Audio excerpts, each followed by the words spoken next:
partner? Hey, I put the link in the chat if somebody wants to come up. I'm gonna start with a song.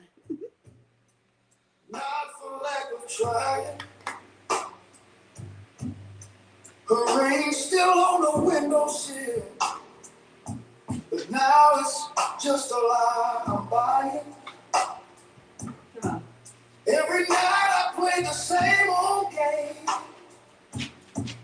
pour it slow and curse my name. I drink to speak, I drink to sleep, but the silence always stays. I don't call this healing, I call this hiding, and I'm damn good at it.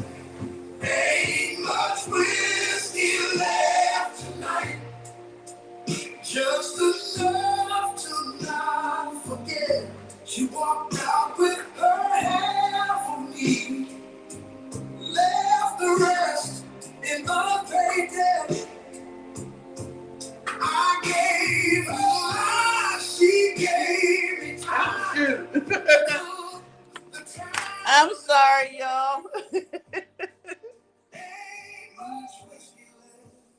I'm sorry. But I still ain't finished yet. I talk to walls like they might care, like maybe she wired in the line. Even echoes quit on me, and this borrow's out of spite. The pictures turned to ghosts last week. They watched me from the frame. I raise a glass like it still means she might come back the same. Let me see who's in the chat. Sorry, guys. Hey, Cindy and Chris. Ooh. Hey, Polly. You know you're still on the shit list, so okay.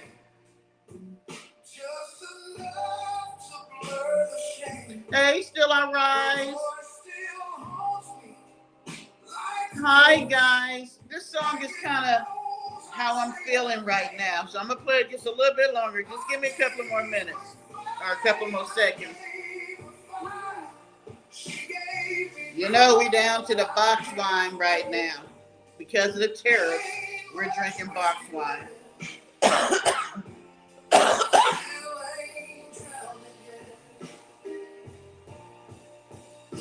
I trade every word I threw in rage just to feel her near once more.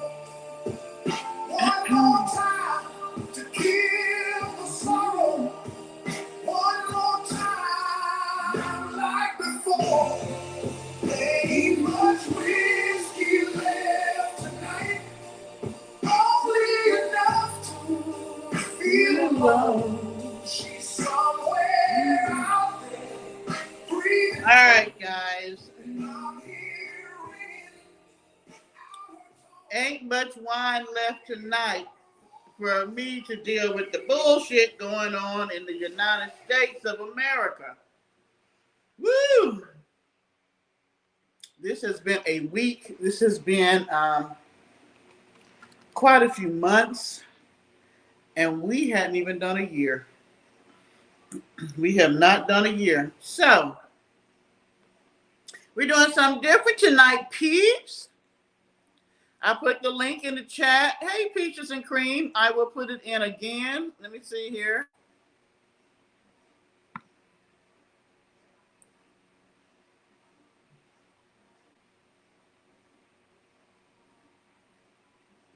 Okay. So, I mentioned this before that I would like for you guys to come up and give your opinion. So, I told you next time we went live, we would do that. So that is tonight. We got a lot that's going on here in the United States of America. There's a lot of things that have happened this week. I'm sure a lot of people have a lot of feelings about what has gone on. So, why do my boobs look like Dolly Parton when I am doing a live? I don't understand it. We missed you, Sandy and Chris.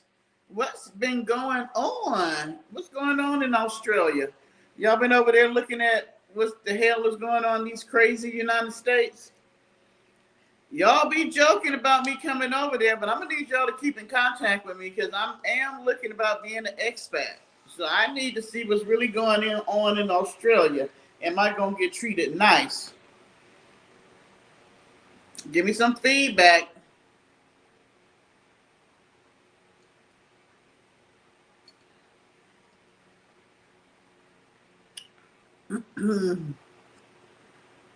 Let's see.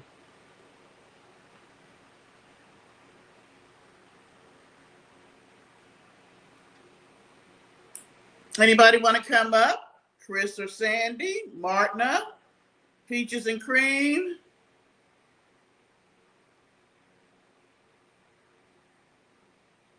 Life with Polly? Don't be scared. Come on, Polly, you be on video all the time doing your videos. Oh, let me put my I gotta look at the phone. I can put it on the TV. Well, I'm gonna need y'all to talk to me. Come on here. I put the link in the chat. Hit the link and come up and talk to us.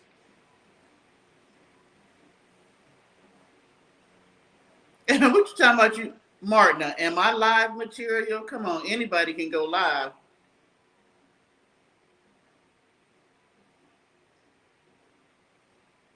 Oh, I love y'all accent.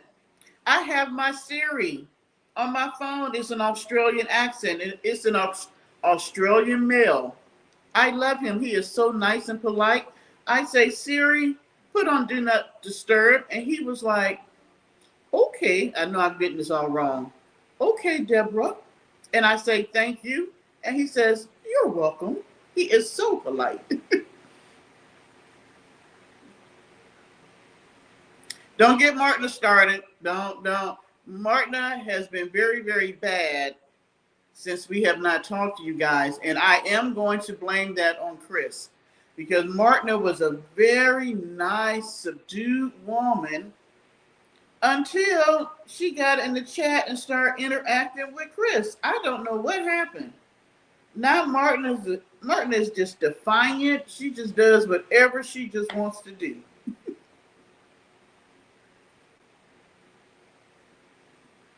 You Aussies party harder than Americans. I was shocked. I thought we could party. But when I went to Hawaii and saw the Australians party, I was like, okay, we don't party. We don't party compared to y'all. Hey, Miss Street. Hey, Teresa. Theresia.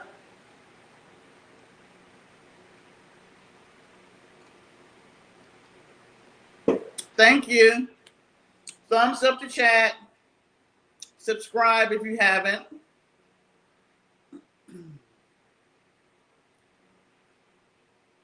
Yeah, Martina, you was a very quiet woman when you first came in the chat. Oh yeah, y'all don't play when it come to partying. And y'all will party all night long. And when I say party, y'all be downright toe up partying. I ain't never seen nothing like it in my life. When I seen two Aussie women singing WAP, and that was the song they chose to pick for karaoke. And for those who don't know, WAP is the song that Cardi B and Meg Thee Stallion sung together, Wet Blank Blank. And they sung it with an Australian accent. I was floored. That shit was funny as hell. Matter of fact, the Aussies acted up so bad during karaoke. I never got to sing my song, but they literally closed the bar because the Australians would not calm down. And so for them to get rid of them, no offense to y'all, they closed the bar and we all had to go home early. Yeah, y'all was classy that night. Yeah, okay. Y'all were classy. I'm not gonna say what type of classy I was thinking, because I was on vacation and I was pretty pissed because I had just got to my, you know how you get to, if you're a drinker, you get to that peak moment when you ain't toe up, but you ain't sober. It's like a peak, it's like a peak moment where you're liable to do all the fun stuff where you sing karaoke, you might kiss a stranger. It's just that. Am I the only one to know about that moment, or is there anybody else in the chat that can relate to me on this?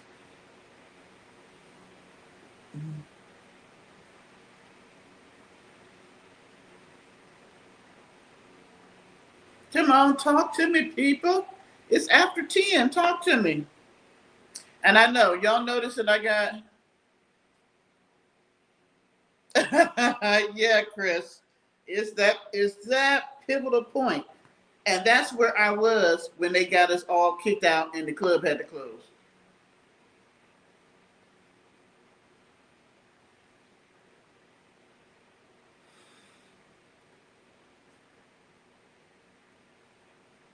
Oh, we're gonna get into that, Martin. I was trying to do a slow pull in of the people because I really want us to have a intellectual, mature conversation about this. And I want people to be able to be honest about how they feel and nobody criticize anybody else, because that's the one thing that I loved about the fact that they claimed we were a democracy, is the fact that we all had the right to be able to say exactly what we wanted to say, even if the next person didn't agree with us.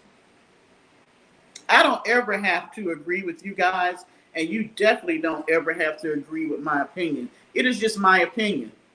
But the beauty is we can share it with each other, and I think when we're on a level of being able to be mature adults, I can hear your opinion. I can hear what you say. I may not like what you say. I may not agree with what you say. But I don't have to take you out. And if it gets so bad, I don't even have to listen to you. And you know, that's my motto over here, Martina. We can agree to disagree. So if you guys have noticed, I don't have any furniture in the background right now. And that's because the little couch set that I had before, I hated it. And I think I told you guys I've hated it. It didn't do my kneecaps any good. So Labor Day weekend, I went and ordered me a new living room set. And I sold the other one to my girlfriend for like $100. And so they're delivering it tomorrow. So they came to pick up the one I had, so it wouldn't be here. So when they delivered it, I would have space. So I am looking forward to it. It is so cute. It's black, but it is so cute and so comfortable.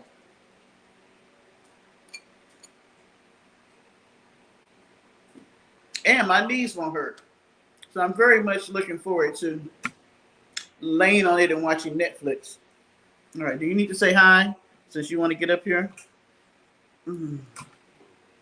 Please excuse Parker and his long hair. I don't know what it is with him. His hair is so thin that if I wash it on Monday, by Wednesday, to me, it'd be looking greasy. I don't know what the deal is, but it's very fine hair, which he doesn't like for me to comb. And he's looking a little scraggly right now, but he kind of likes that. You want to say hi to the people? Say. I love you too. Okay, say hi. Oh, I love Parker. I love Parker. Say hi. Everybody says hi, Parker. Okay. You know what? Parker don't mess with me that much until he knows that I'm live. Because as soon as I go live, then all of a sudden he wants to get here. I need to rub him. Bye. Bye. He's a bad boy. He's bad like Martin is. Okay, so let me just say, what's new with you guys? Was that you? What's new with you guys? Let me put his bed down. I forgot I had it up on the chair. Hold on, y'all.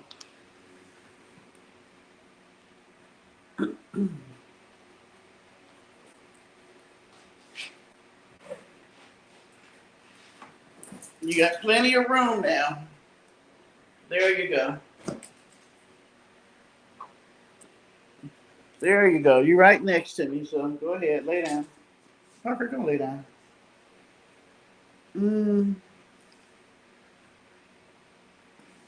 yes, just like kids. So, Sandy and Chris, give us an update. What's going on? How is your son?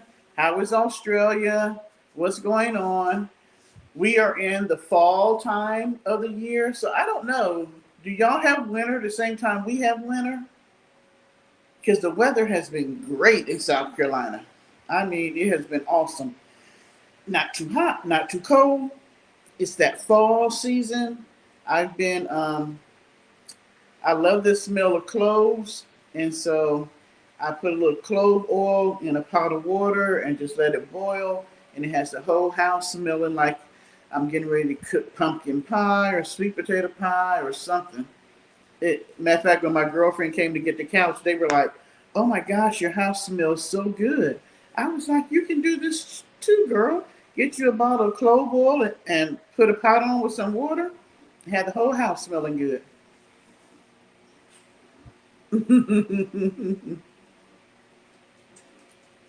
You guys are getting heat in Ohio. We've been pretty cool. I mean, it's been like today was a little warm, but it's been pretty much in the low 80s. And then like 60 something at night, between 62 and 66.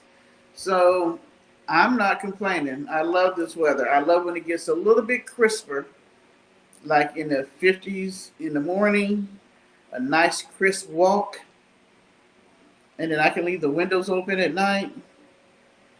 Have anybody decided they wanted to come in? Come on, guys. We're going to keep.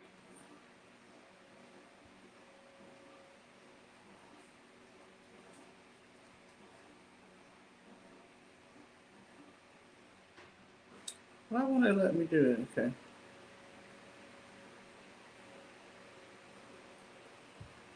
Hmm.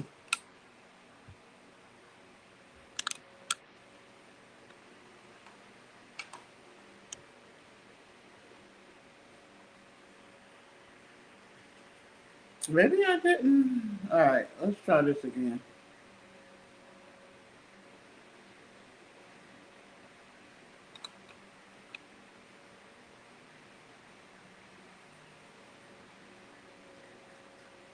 StreamYard be tripping sometimes. Like now, it won't let me post.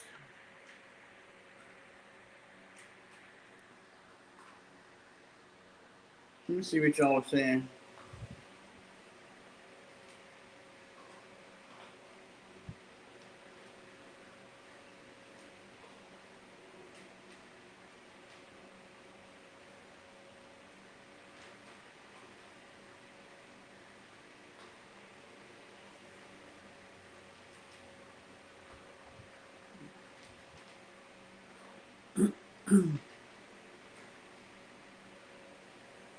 What's up with the cats? And why won't why won't they let me make a comment? Okay. I hate StreamYard sometimes because it just really.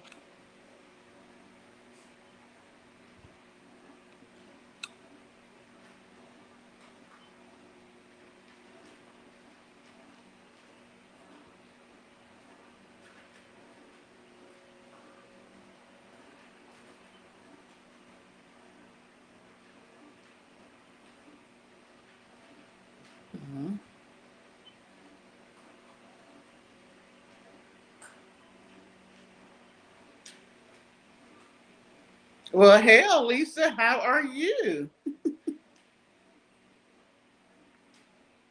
Maybe they're in heat, or maybe somebody is in heat. Maybe it's mating season.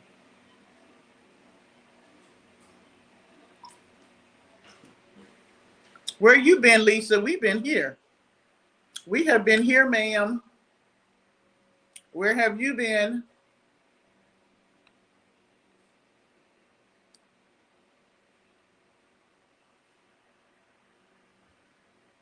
Okay, every time I try to post this damn link, StreamYard is not letting me.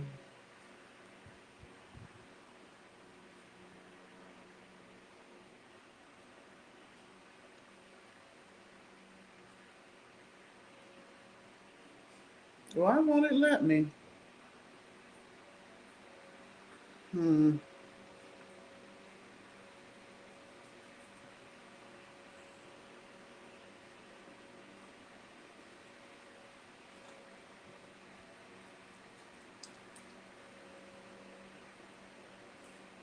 Y'all know when I start messing around with StreamYard, I usually get myself in trouble.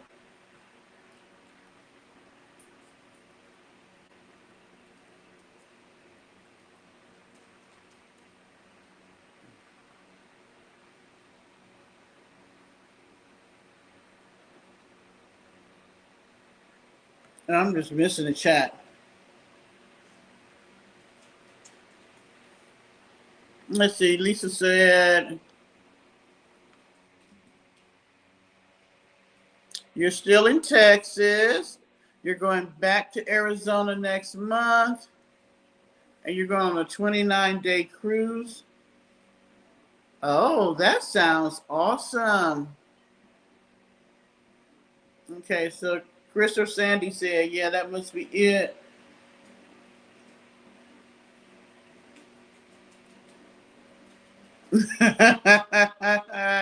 Man, you ain't missing nothing on the van bill. Did y'all? Okay, thank you, Martina. So, does anybody want to come up? No, you can just follow the link. I mean, if you want to do the link on your page, then you go to StreamYard and you just link it to your Google account, or your YouTube account. But otherwise, no, you're fine.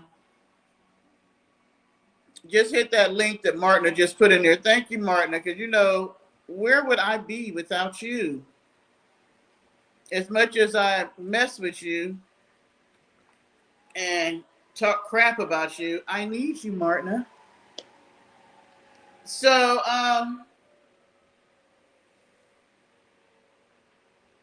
damn, I forgot what I was getting ready to say. Okay, Martina, I have already started drinking. I started drinking like earlier. So I'm about 3 or 4 glasses in at this point. So do know I'm going to need your backup. um, hey, one man's wish.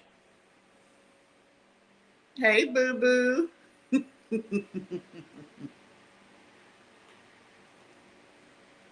Everybody say hey to one man's wish. We're missing some people in the chat tonight. Recessionista is normally the first person in, but we got Chris and Sandy. So, our Aussie couple. So, Lisa, are you wanting to move back to Arizona, or that's just something that you got to do?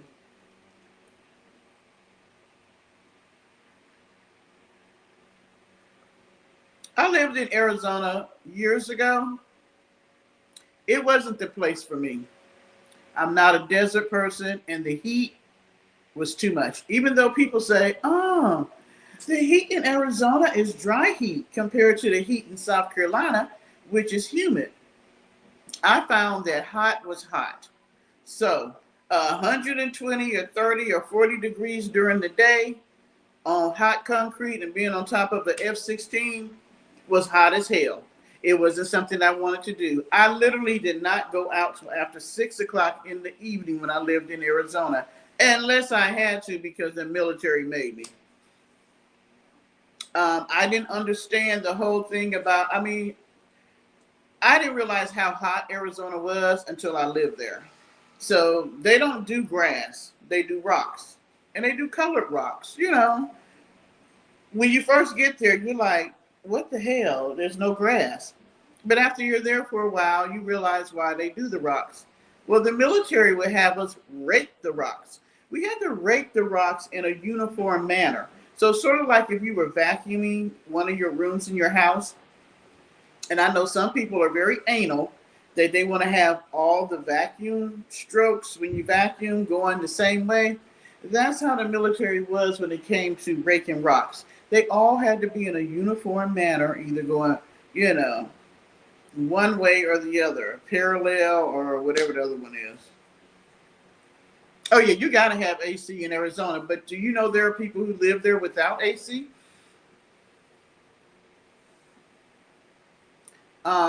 People, I guess, who were raised there, who are used to the heat, just like there are people here. And we had a good summer this summer. We didn't even, I don't think we bust 100. But there are some summers that we have gotten to 110. But there are people who literally do not have AC because they've been raised here in the heat.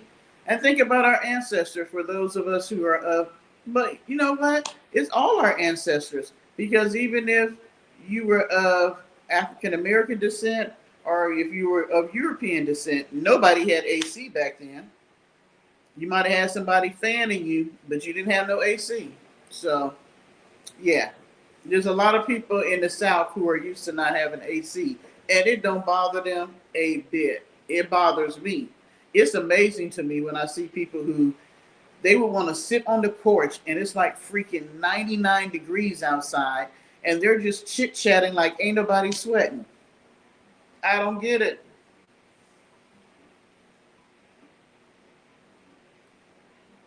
They did it, but you know what? This is how I look at it. If you're already acclimated to it, just imagine if we never had AC. We wouldn't know what it would be like. So, you know, the heat would be normal to us. I've heard of swamp coolers, but what's a swamp cooler? Hold that thought, Lisa. I need to add to the glass. So hold that thought on what a swamp cooler is.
All right, guys. You know, I move a little bit in slow motion when I start drinking.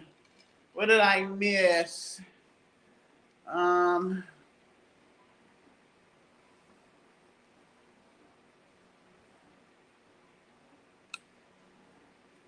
Evaporation coolers.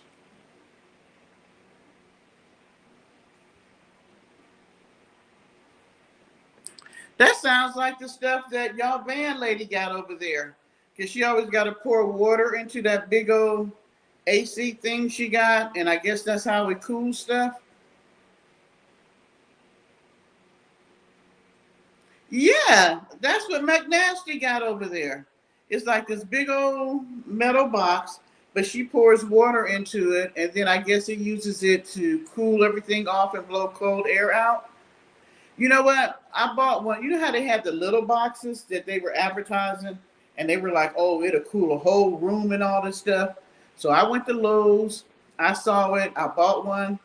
That shit didn't work. It didn't work worth a bit. I took that mess right on back.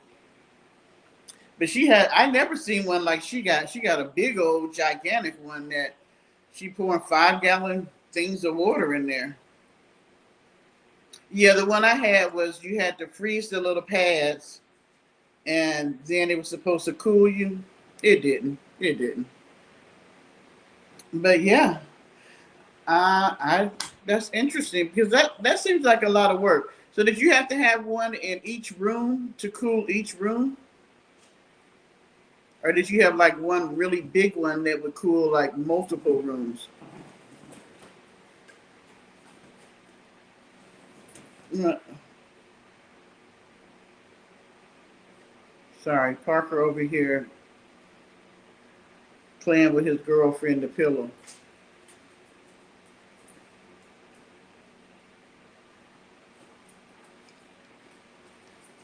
So how many did that one cool? How many rooms did that one cool? Just one room, or did it cool more than one room?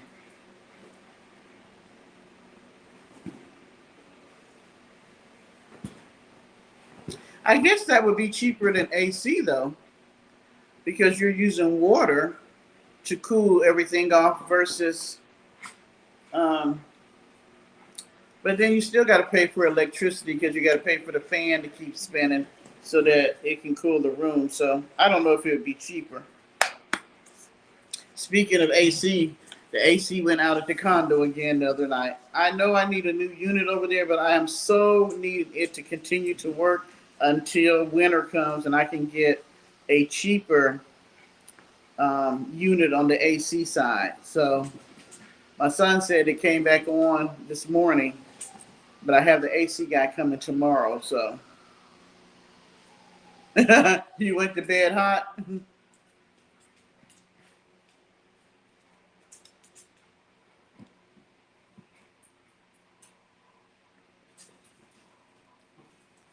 Wow, Martha. I thought the swamp cooler was work. Yeah, I guess I would have had to learn how to live in the heat. But you know what the funny thing is?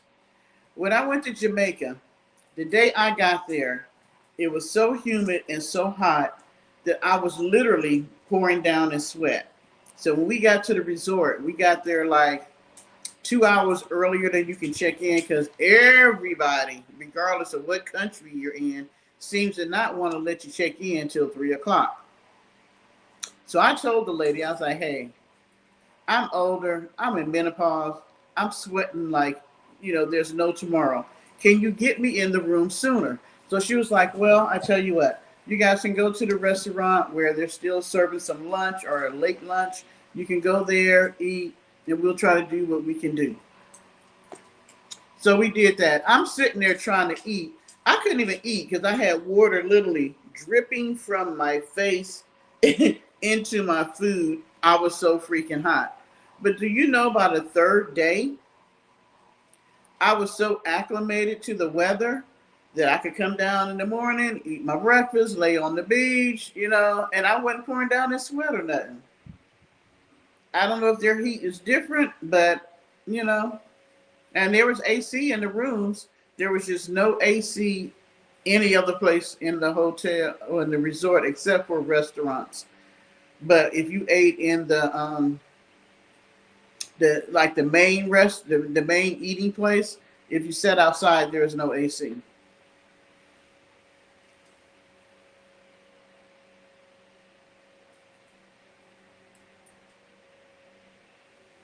It's good to have a window unit.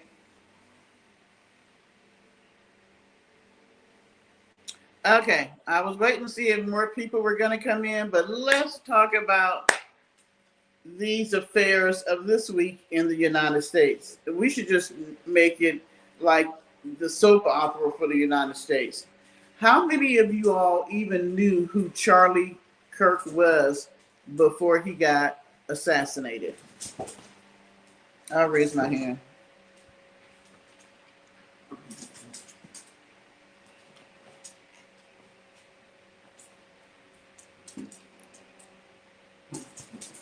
Am I the only one? Lisa didn't know. Martina, Sandy.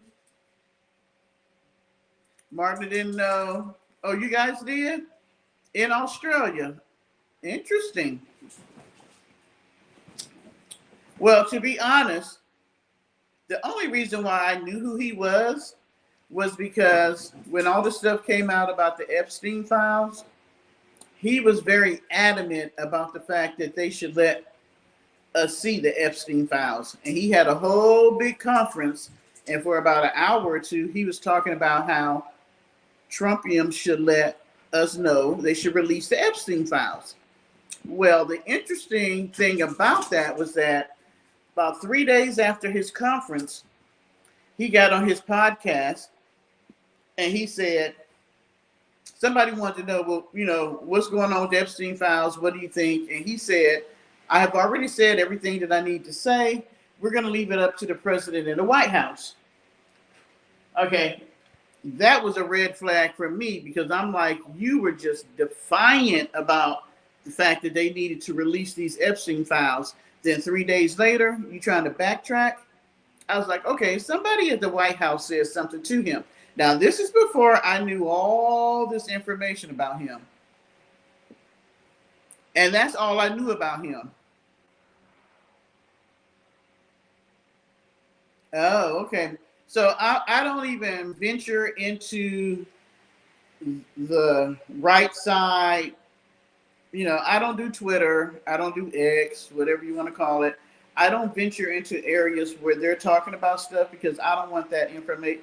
I don't want that rhetoric, that evilness. For me, I think it's evil into my hearing, my eye gate, and all that. Now, my sister will go over there and she will listen.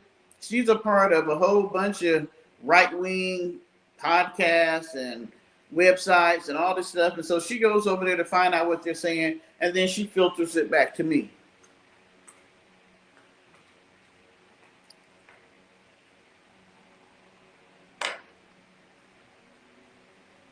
Now, the thing was, because I really didn't know who he was, I had never heard about all the things he said.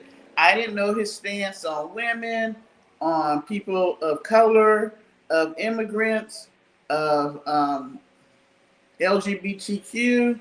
I mean, he hated everybody but white men, pretty much. Okay, but I'm going to throw some things out here. We're going to talk about this tonight, and let me preface it with this.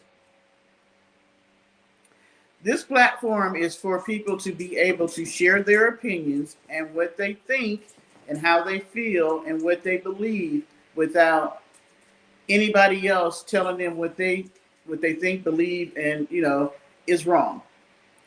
We don't have to agree. We can agree to disagree. And I don't want anybody disrespecting anybody because it has, for me, let me tell y'all how I break people up. Okay, so there are people of color, and then there are people of non-color. And then there are people who are in the middle, which I call gray. They're not people of color, they're not people of non-color, but they are like they would be the in-between, the ones who are always trying to make things right between the two or whatever. And so when I look at Charlie Kirk, he definitely a person of non-color. Everybody in Trump's cabinet is that, except for Patel, who I think in his mind he thinks he's a person of non-color, but he's Indian. I don't know where he gets that from, but I'm like, okay. And so when I look at people and how they do stuff, it's not always necessarily about race, it's about their behavior and their character. They may put race into it, which then I may piggyback off of it, but really I look at a person's character and who they are. Because it doesn't really matter what race you are. If you're evil and nasty and horrible, you're going to be that in any race, right? Okay.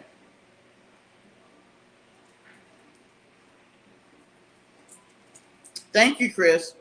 This is what I said. And there was so much I wanted to talk to you guys about this week. Oh my gosh. And I was like, nope, nope, nope. Wait till the week wait till the week goes out. I wanted to see how things were going to pan out before I came out here. I'm with Chris. This is what I think. And y'all can let me know what you think. I think that he was a person that watched Trump and other people like Trump. Trump was able to tap into a part of the United States that people kept trying to deny, which is racism. Charlie Kirk was able to look at Trump and say, hey, he got the older people, he got the magna, he got the whatever, but nobody was thinking about the younger people. And that's on both sides. Nobody was thinking about our younger people. Oh, y'all enter. Okay, one more thing ain't coming up now.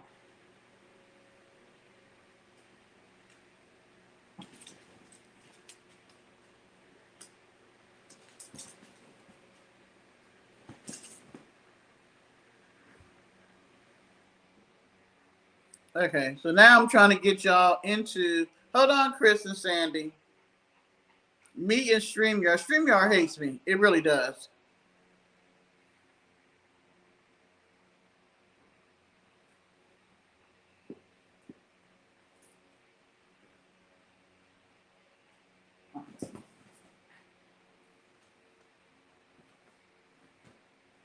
Okay.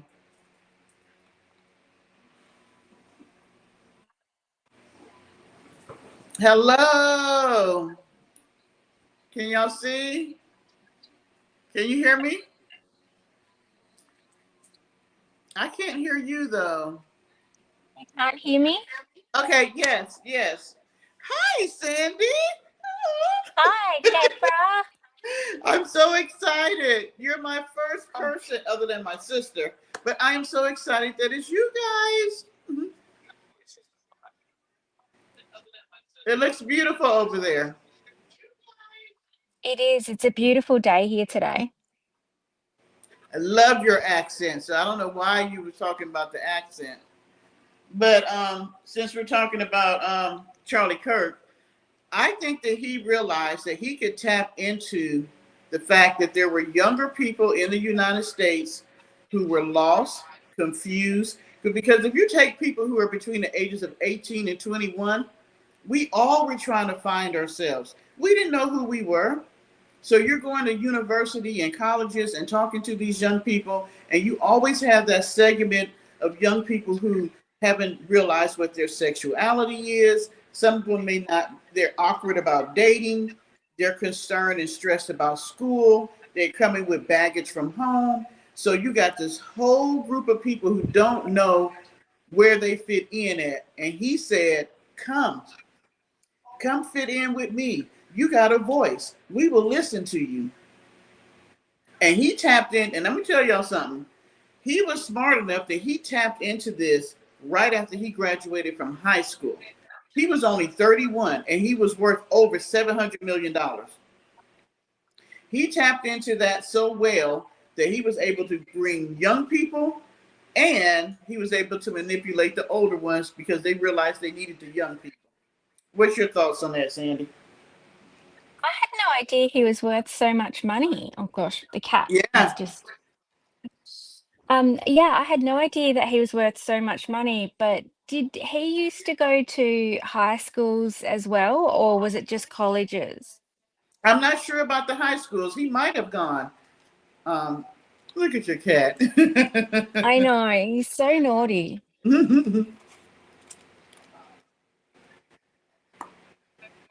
Ray came on. It's just it's a little lag in our conversation. So what did you just say the Uh, last thing? yeah, no, I had no idea that he was so well known. Like, I think Chris showed me some of his stuff because he's been on Joe Rogan, I think, maybe, and a few other things like that. So I saw that he got pretty big from going on those types of things. And he got well known with the younger people by what he would do, just like he had just started before he got taken out. He was on a tour Mm. where he would go to university and colleges from one end of the United States to the other end.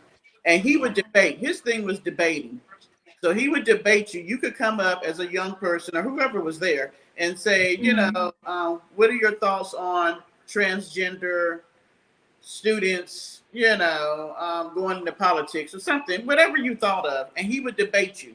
He had a big thing about debating because even when he got shot, the person was talking to him about transgender and how many transgenders had actually shot up people and all this stuff. And he said he didn't know how many, but more than what we thought. Was I it find fatal that, straight away, or did he live at the first? say that again. Was it fatal straight away, like, or did he live for a little bit? No, the shooter shot him, and I actually didn't see the actual whole video until today because most places only showed a part of it. But they say they thought the guy was trying to shoot him in the head, but he shot him in his artery.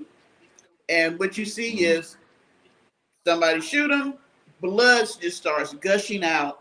He goes over and falls back. It was instant. They said that they were trying to revive, get him. He was dead. I think he was dead on right there because he was bleeding. It was so crazy. It looked like a movie. I mean, when the Yeah. bullet hit him, blood just said, shh. They didn't have time to stop that. And there was no EMT, which I thought was ironic. Most type of gatherings like that, where you got over 3,000 people, they have the emergency people there just in case somebody gets overheated or excited. They only had 6 police officers for 3,000 people, and his Mm. security. Something is just a little fishy. Because how is it a 22-year-old knew exactly where to go to be able to shoot him directly with no obstruction whatsoever. And then the thing was, I kept trying to figure out why would he leave the gun in the woods, but he was literally Mm. leaving it because he had put on some type of platform. I forget what it's called. He had put on the platform for somebody else to come pick up the weapon, and they hadn't gotten there yet. The Um, police found it before they got it. Because His there's so many shootings in high schools and colleges over there, so he must have, not saying that he deserved to have been shot in any way, shape, or form, but at least he would have known that there was an elevated risk that he could be shot. Can you believe that the same time that he was getting shot, there was a student at a high school in Colorado that shot 4 students? There's something Gosh. wrong with us here. Yeah, that's insane. See, over here in Australia, we see being able to have a gun or a firearm as a privilege rather than a right. So it's fairly rare that people have firearms over here. And Really? yeah, we don't have school shootings. I think we've had our biggest shooting was back in the early 90s. So can anybody have a firearm, or you have to go through some type of Ye- classes or a license or something? Yeah, in Western Australia, which is where Chris and I live, you have to have a medical evaluation. So that includes mental health. and then you have to sit a license, and each year you have to renew that, which has got safety information to be able to renew that. But can get taken away from you. So if you get charged with any form of domestic or family violence, you have a significant mental health issue, your firearm gets taken away straight away. Now, I don't understand how you all can do that and the people there don't get so upset and irate. But when you start talking about doing things like that in the United States, they lose their freaking mind because we have so much money behind people who have manufactured, gun manufacturing companies, all Yeah. those people, and then they have people that lobbyists. And so what they do is the gun manufacturers will send somebody to the White House to get people to vote for them to keep their rights or to have guns, and they pay them a lot of money. And my thing We is, have that over we've here had, in Australia. we had the children that got shot and they were praying at mass. It's like they don't Mm, even care about, I mean, my thing is, I take the children's life more serious than this man who is out here with his foolishness. yeah. And I don't know what's wrong with us over here. I don't know. Yeah. And let I me don't know why the Sandy Hook thing didn't change people's minds in America. Like when little children are being shot, I don't understand how that doesn't make the broader public feel like there's change necessary. Like over here, with that mass shooting that we had in the 90s, it's called Port Arthur. There were two young children that were murdered as part of that shooting. And because of that, Australia completely changed all of its legislation so that you could buy back weapons, that it was considered, yeah, all semi-automatic weapons went. So that was, yeah, 1992, or was it 96? Yeah, Chris thinks it was about 96. So since then, it's been pretty much outlawed over here in Australia. The only other mass shooting that we had was only a couple of years ago, and it was 7 people, and they were all from the one family. That was the one in Osmington. now see, to People me, didn't die. Yeah. you know what? I feel like there's something definitely wrong with us. You guys had two children. Yeah. We have Yep. had massive amounts of children. I mean, just in Chicago the other week, we had, 74 people get shot. I mean, it's just ridiculous here. Yeah. And they refuse. You know what they've done? Instead of tightening up the gun laws, just like Martin was saying, just about every state now, you don't have to have a license. Anybody, as long as you're like 18 and above, can come and buy a gun. And my thing is that Yeah. I'm not saying that people should not have guns if that's what they're into. What I'm saying is you Mm. don't need an AR-15. I'm prior military. There is nothing you need an AR-15 for other than to kill another Mhm. person. That is a weapon. It is not a Yep. hunting gun. It is not a pistol. It is a weapon to take out another person. Yeah. And Charlie Kirk, he believed in the Second Amendment, and he even said, if it took people dying for us to be able to keep the Second Amendment, he was for that.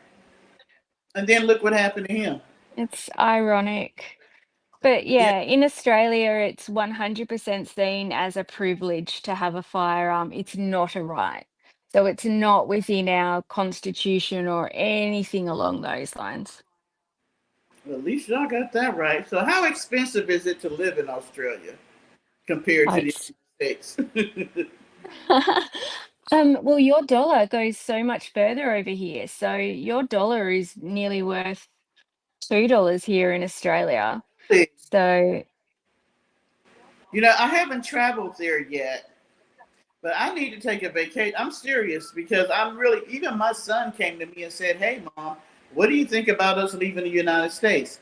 I always okay. looked at maybe moving to Mexico, and I love Hmm. Germany, but Australia could be on the list because I'm looking at how my dollar, because I'm retiring. So I need to see how my dollar, how far it's going to go. Yeah, you can come and stay in our spare room. Y'all gonna tolerate me and my big mouth and my drinking and smoking? Yeah, go for it. It's fine. We'll be fine. I'm so glad I missed you guys. I was wondering what was going on. I was like, I have not. Every time I have a live, I'm like, where's Chris and Sandy? And I know y'all have a life. I know you guys have a life. Yeah, because for us, it's probably the time difference. Like for us right now, it's Saturday, 11 a.m., Yeah, and I know if I come, I have been coming on Saturdays, which would mess it which all. would be a Friday for us, though. Yeah, We'd be at work and all that kind of stuff. but it is so nice to see you in person. I'm so excited. And And no, I'll have to get Chris to come and poke his head over and say hello. yeah, because he always talking so much smack, he should do that. I know, he's just too busy hiding. Why is he hiding when he's the one that's always doing all the typing in stuff and getting y'all in trouble? I know. He's typing though. I think that's all him in the chat. So I see him typing in the chat. So my thing is, you're in the same house. yeah, we're in the same room. He's sitting about a meter away from me. Okay, Chris, we want to see who you are. Heck, if I can get my fluffy self on YouTube, you can definitely poke your head in and say hi. You ain't got to stay. You're still in bed. Yeah, you can still poke your head Here in we and say go. hi, even if you're in bed, sir. And it's almost 12 noon. What are you still doing in bed? Did you cook breakfast this morning, Sandy? No, I was lazy. Who normally does the cooking for you guys? Um, we do about half and half. Did you see him? Does he I look how you did. thought he would? You have a handsome husband there. Yeah, he does all right.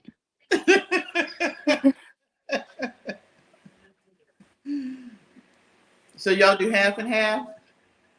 Yeah, pretty much. And Well, we're that's trying to good. get Cody to start cooking a little bit too, because he's doing, what do they call it? Home economics at the moment. We don't have that. When I was in school, they had it in every school. Now they don't do that. But I taught my son because I think it's important for young men to learn how to cook because you may not find a woman. The young ladies Yeah, nowadays, they don't cook. So that's it. That you've got encouraging more and more women to get careers now. So I think you've got to teach your kids to become independent.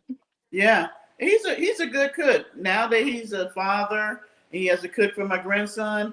He's a great cook. In the beginning, he used to do a lot of experimenting on me with seasonings, but he's become a pretty good cook. He cooked Thanksgiving last year, and it was awesome. So yeah, Is your is he like a single dad? Does he look after your grandbaby on his own? he does. My son is 31, getting ready to turn 32. That is my third grandbaby. I got a Oh grandbaby for wow. a graduation present. We're not even going to go into all that. But my oldest, she is going to be turning 13 in 2026. That is so crazy. I remember her as a little bitty. Oh And wow. my So last, she was born in like 2012 because Cody's the same age. Cody's 13 as well. and so the last one is a boy. He's 3, getting ready to turn 4. And his mom, let's just say, I hadn't talked to her since 2022 because Mhm. she's such a disrespectful young lady. But she Ooh. brought the baby over when he wasn't even a year old. And she said, hey, can you watch him? Because I got some stuff going on at home. Can you watch him? And she never came back and picked him up. So the deal was she was supposed to get him like every other weekend, which she doesn't. She gets him probably once every 90 days. Oh So my my son God. is pretty much a single parent dad, which I thought was good because then he got to see what it was like how for females to be a single parent. I'm the backup, Mhm. so I'm sort of like the mom. I buy the clothes, the shoes, I buy groceries sometimes, I pick him up from daycare. If he gets sick, I've been in the emergency room with him all night. Um, I have to say, my son has really done an awesome job. I was really impressed with how he went ahead and picked up the ball. He's very much into, he reminds me of me. And he'll tell me, he's like, Mom, well, you taught me how to do this because I was a single parent mom. And so he's done a good job. He really is. But it makes him really be able to see how females, when they have children and the guy just up and leaves them. So, What does he do for a job? huh? What does he do for a job? He's actually a teacher in a school. Oh, wow. That's a Yeah. good, yeah, that is a good job to have when you've got a little one. Well, you know what? I did that, but I thought it sucked because then you got to go home and be with your children. Plus, you did it with somebody else's children. But for whatever reason, I never was the type person that wanted a whole lot of kids. But for Mhm. whatever reason, children like me, and I have worked with children since I was 12 years old. And my son is like the Pied Piper of children. They've always loved him. He wanted to be a Mhm. teacher, and Maybe I'll so see him in a sec. both did well when it came to teaching kids and interacting with them. I had my own nanny business for a while, and yeah, I found that I really enjoy interacting with young people. I don't even like cats, but your cat is just so, I don't know, so That's Raymond. it's sort of like they like that one has an attitude like, yeah, I look good. I'm Yeah, sitting in the window and he's got a big attitude. He's the really naughty one. So the only guns that we have over here, we've got a little Nerf gun. Chris is constantly shooting him with the little Nerf gun. so how many cats do you have?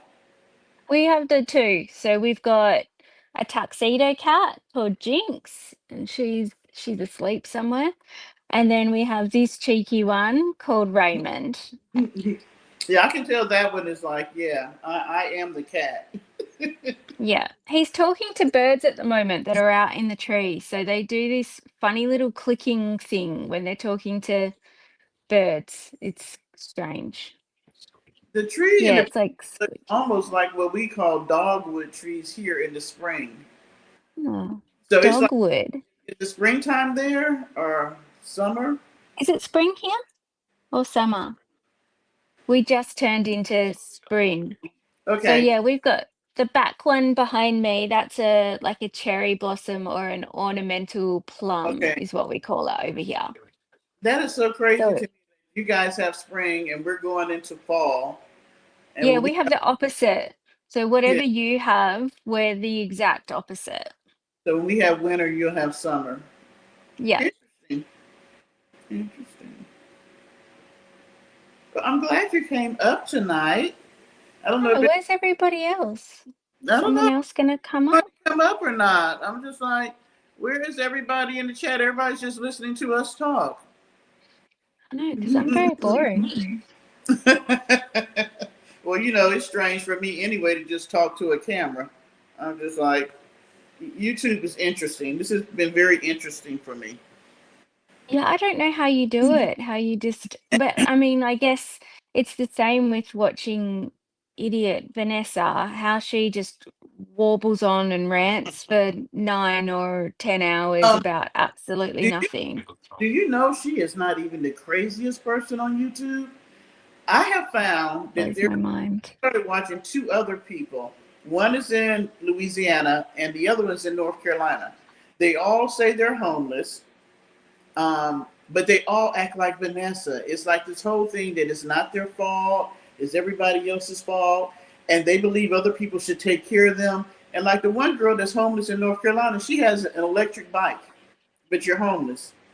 The one that lives in Louisiana literally every day begs for people to buy her food and put her in a hotel. And do you know people do it? My mind is like blown of the stuff that people do on YouTube. My mind is blown at how much people give to Vanessa. Like, she wastes so much money. How many times has she ripped everything out of that van and started all over again? And then we're a year in now, and all she's done is now she's finally decided to do a design that's exactly the same as what the And old van that's was. what I said. You know what? And you were not on my live last week. I said the design she's doing now is the same one that was in Treasure. Yep. It's exactly the same. It absolutely drives me nuts. And then she's sitting there staining things, talking like she's the authority on all things staining, and she's never stained a thing in her life. She waits for about 3 minutes for it to be dry, and it's nowhere near dry, but yet she's giving everybody a lecture in how to stain things properly. She's an absolute goose. I'm just trying to figure out why other people don't see this, because if they watch her older videos, they would see that she did not build out Treasure. It was her Yeah. cousin that built out Treasure. She decorated Treasure. And because she didn't know how to build out a van, that's why we're into it a whole dang on year. And she finally got a semblance of something in the van. But how much wood is sitting in Charlene's yard? If you get to see a glimpse of Charlene's yard where her van is, it's ridiculous. The bedroom, she couldn't even get into the door the other day. That's how cluttered the room is. I mean, I don't understand Charlene. I'm like, how lonely do you have to be to bring a Vanessa in your home? I mean, Vanessa Steele, like the other day, she did 3 days in the same clothes. And you're right there in Hmm. the bathroom and the shower. I, Yeah. you're doing van life in somebody's backyard. And she's out there sleeping in the van so that she doesn't have to do the dishes as often anymore. Like she's just so lazy so that she can sit there on live all the time. But then she's going to rip out all of the stuff that she's painted and going to put it all back in there stained. But I think Charlene AC unit went out. Mm. And she's using that water cooler one. But she got given, there was a company, the same company that sent her the fridge, the cooler fridge. They also sent her an air conditioner, but that's disappeared. She never uses that. But She she got sent one for free. she has a window unit in Charlene's house, but apparently, I don't know what's going on with Charlene. Her whole AC unit went out, but now they're using window units because if you notice when she's cooking, she has a fan in the kitchen, and she's always sweating. I think she's sleeping in the van because it's cooler in the van at night than it is in the bedroom. Um, Zigzag. I'm not outside. That is Sandy, who is outside in Australia. So if you're just coming into the live, that's Sandy, one of our friends in Australia, and I'm in my house. And so I don't know why you think I'm outside. Oh my gosh, Lisa, you're going to Sydney in November.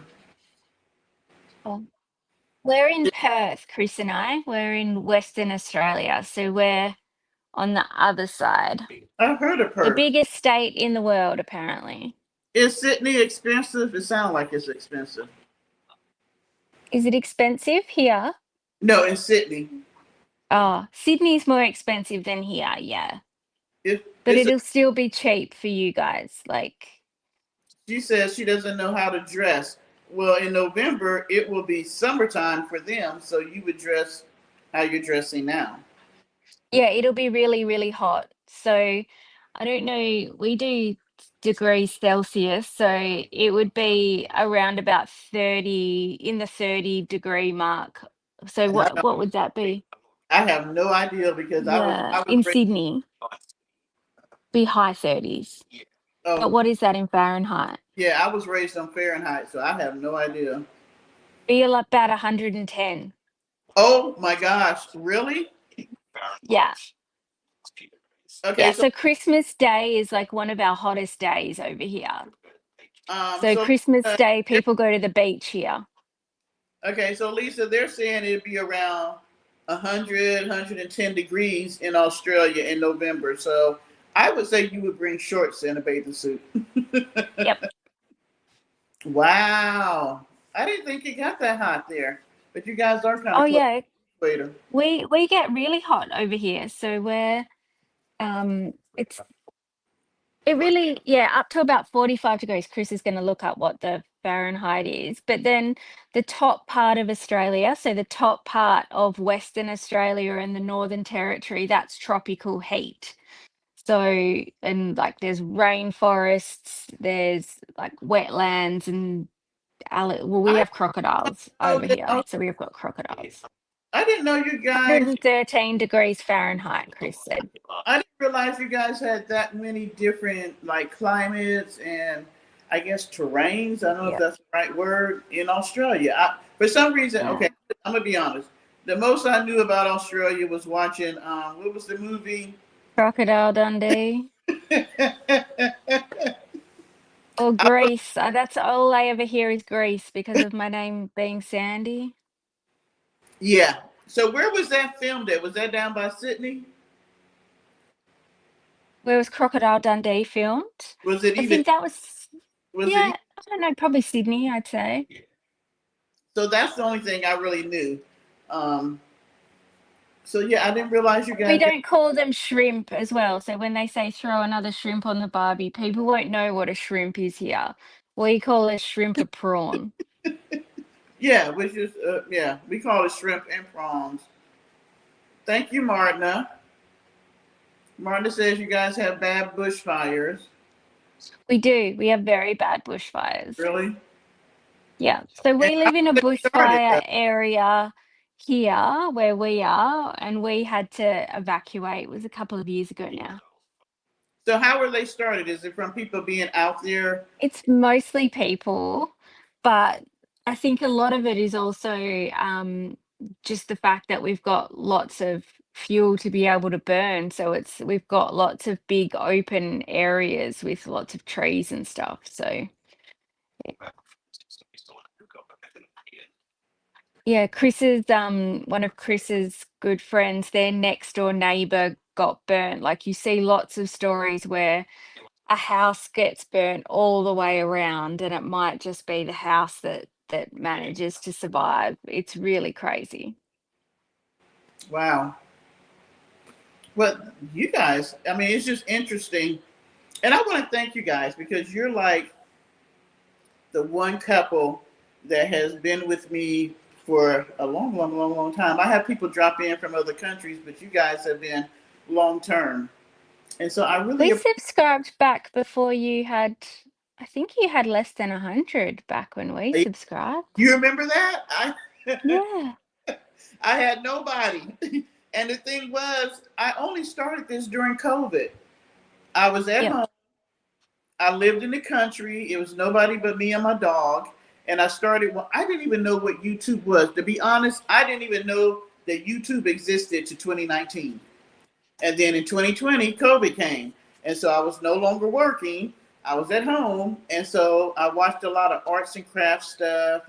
And then I started venturing into other areas. And I said, I'm going to see if I can do this. It was a challenge for me to see if I could go on camera and do it feeling comfortable.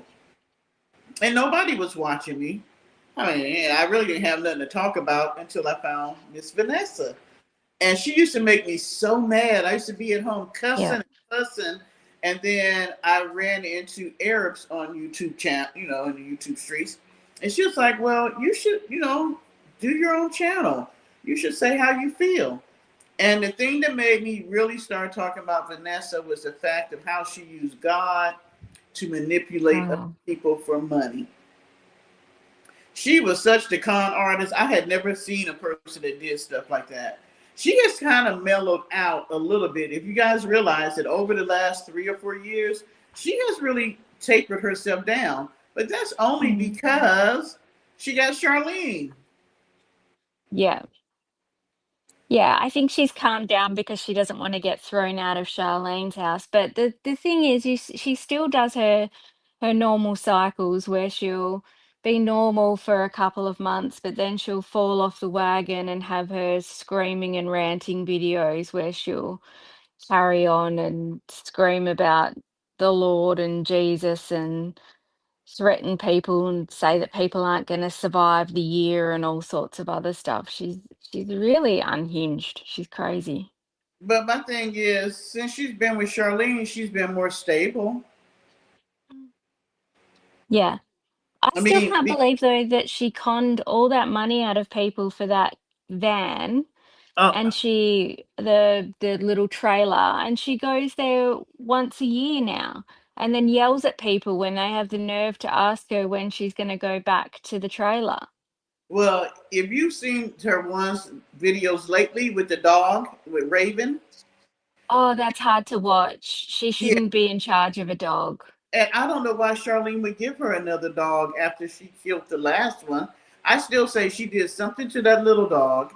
I don't know what she did, but the dog disappeared and they never spoke about it. So now Yep. you got Raven. So she tried to lie and say that her and Raven was on BML land. But what she did was she was laying in her bed inside the trailer and she showed Raven laying on a little doggy bed. And I was like, wait a minute, you're inside the trailer. And I made a video on it saying that she was inside her trailer lying. So then she came out and made a video saying, oh, I came down here. She did the whole thing about how she couldn't pay her rent and all that crap. People sent her money for her to be able to pay the lot space of where her trailer is. But she was going to lie and make it seem like she was on BML land. This woman Yeah. is no longer doing van life. She's either in Charlene's backyard or like she would go, because you know, when she lived in a trailer, she would go to different places like the little lake area and she would hang out for the day and come back to Quartzsite. That's what Yeah. she was doing. She would go to the lake, take the dog, and let the dog play in the water. Then she'd go spend the night in her trailer. But people who I didn't want can't wait her, till it rains because the amount of holes she's put in that van, she screws absolutely everything to the side of the van, to the bottom of the van, to the roof of the van, and then she'll undo it, and then she'll put 16 screws in it to hold down one small piece of wood. None of them are straight. Like, it's scary. Sandy, were you in my head? Because did you see her pick up that whole cabinet and put it in the truck or whatever she called Yeah. it, her van, and then she screwed everything in, and then she Yep. turned around after. Now, first she put it in. I said it was too big and too long. So then he woman took it back out, painted it and stained Mhm. it, put it back in, screwed it all in, and then decided it didn't work. Yep. And I said the She's same a thing. I was like, as soon as it rained, all those holes where she was drilling it's and all gonna rust because she hasn't rust treated any of it. So it'll start to rust over time, and then she's going to have leaks behind the walls and all sorts because she's screwed so many things and not gone back through and filled it or rust treated it or anything. well, what about the installation? Is the installation still Oh, the there? insulation, the wool. And then she was going on about not wanting toxic. She didn't want glue. But yet, what did she put in the other day that was really toxic? She put something in there. The Somebody talked staining and about the she put in yeah, she propane. doesn't wear a mask. And that's what I was thinking. What is that? Cap stats facts.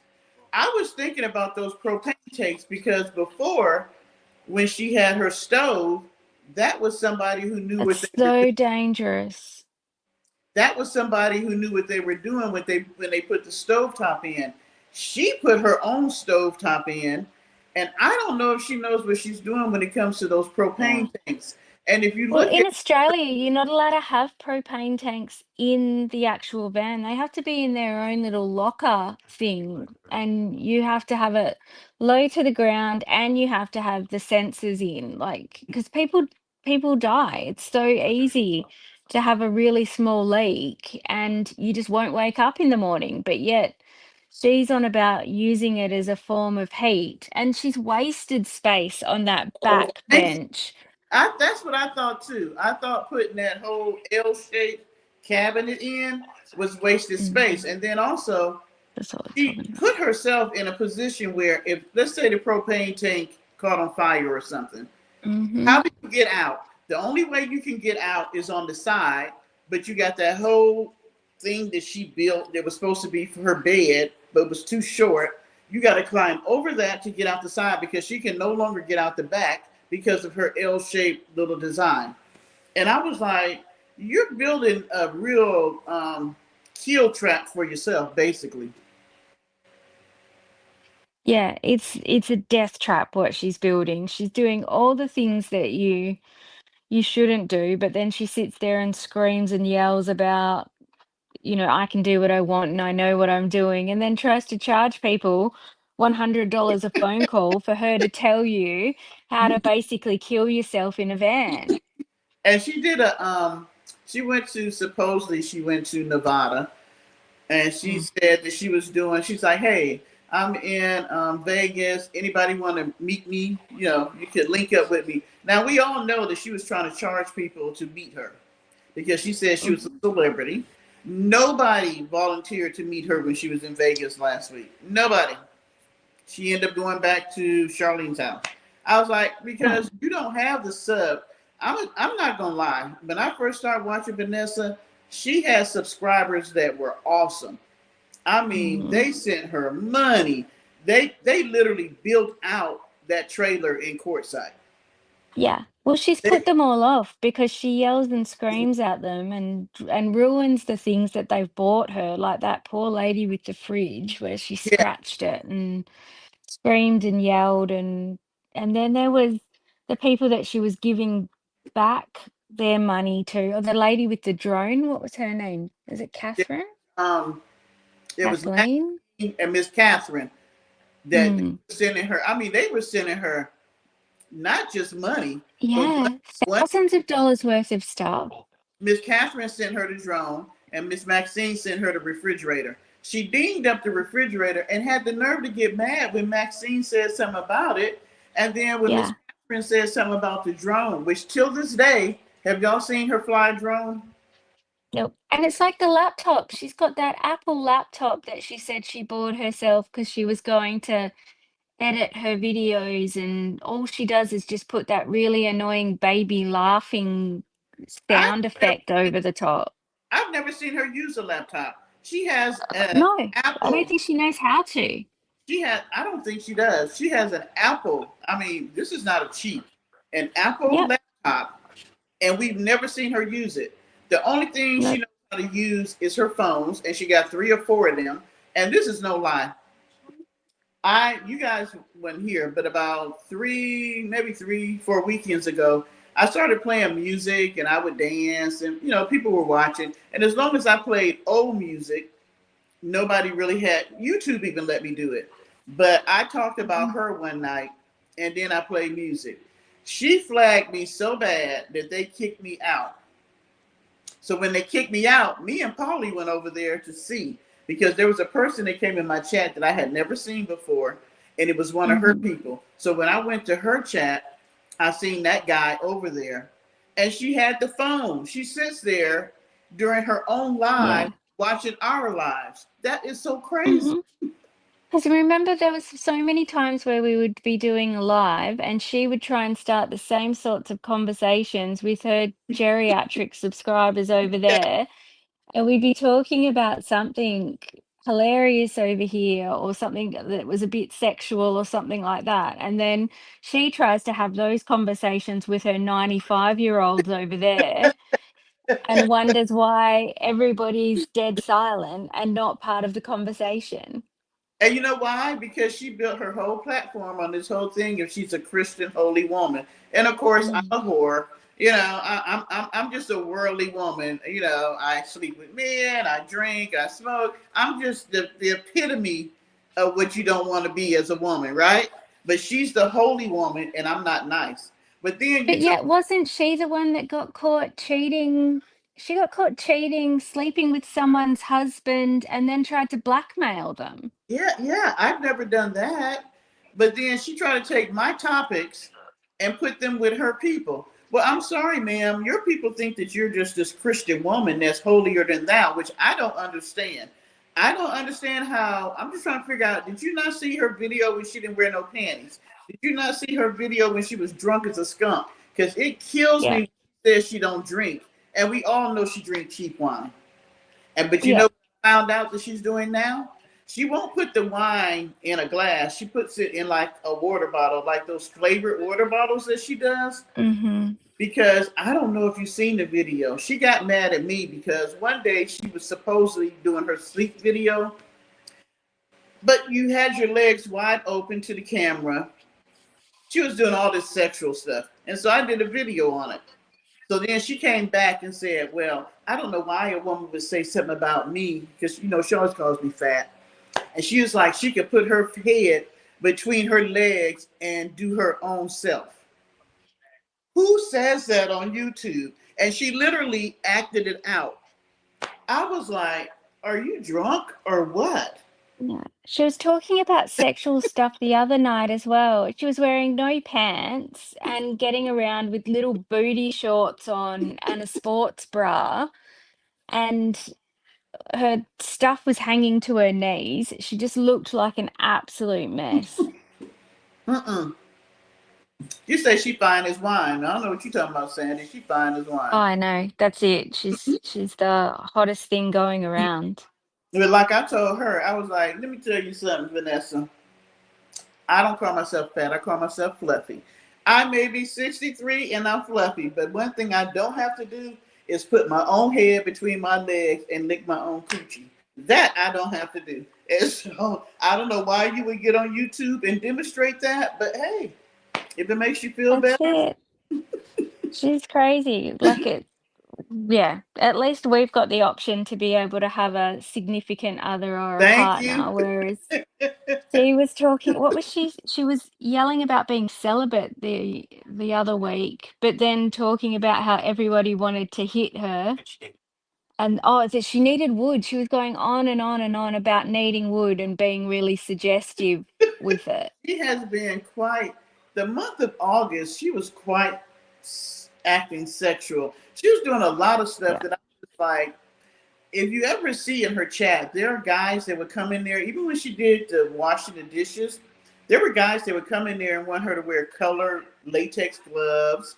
There are guys Oh. that want her to, because you notice lately she's been putting her butt to the She camera. does all the fetish ones and then tries to pretend like she's not doing anything Yeah, like that, like the sleeping videos, the rubber glove videos, yeah. and then there was that stupid maid costume she was getting around in for a while there.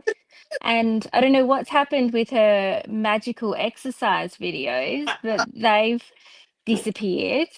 Okay, can we count how much money she spent on stuff that she tried to use to make herself more relevant?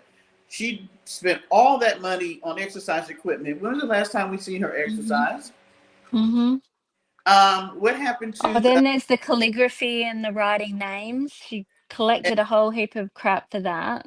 and then there was, I'm going to buy all these clothes on Dollar Day at Goodwill, and I'll send you a box of clothes. What happened to that? Mm-hmm. What else was next? Oh, she would come to your house and show you how to build out your van. And she'll organize for you. So when she did Charlene's organization video, so Miss Hoarder and Dollar Day I bloody don't understand extraordinaire was going to come to your how house and help you organize. you built out a closet for Charlene for her to organize, but the other day you couldn't even open the door to the bedroom, and I think that's why she don't sleep in there. There is so What much. happened to her motivational emails? Remember how she was charging for the emails that she would send you to give you motivation and tips and a prayer each day? I don't know what's happened with them. Oh, that right there killed me. She was gonna pray for you every day. She would send you emails, and you had to pay. This woman has a scam every month. Yeah. Like she was But using she's a the prayer dog. warrior, remember? So she's under spiritual warfare. Well, right now she's using the dog. So her thing is, Yeah.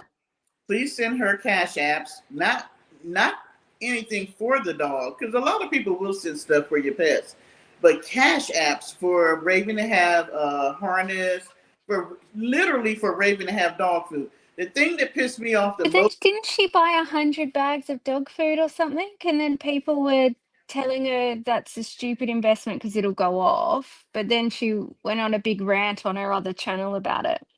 somebody told me she bought dog food, but apparently I didn't see it, because the only thing I saw her feeding Yeah, I Raven didn't see it. was that stuff that she had canned. I think it might have been turkey.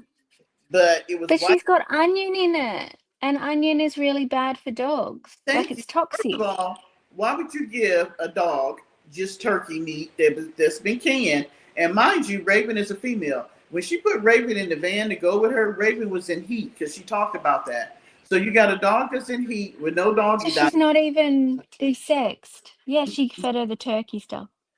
and she wondered why the dog had diarrhea. The whole time the dog was with her, I was like, "Oh my gosh, what the fuck is wrong with Charlene that she would let her dog go with Yeah. crazy ass She's Vanessa?" gonna end up killing that dog with onion, with the amount of onion that she eats, or some kind of a germ or something, because she eats that crap and puts it, the canned stuff, and puts it on her dashboard to warm it up for a week. Like, I And don't know how she didn't end up with botulism. the dog is not supposed to have onions. And I felt so bad for Raven. I was like, I can't even imagine being hot. And then she left the dog out in the Arizona heat for 2 hours. And she'd act like Raven just likes laying in the sun. Well, you know what?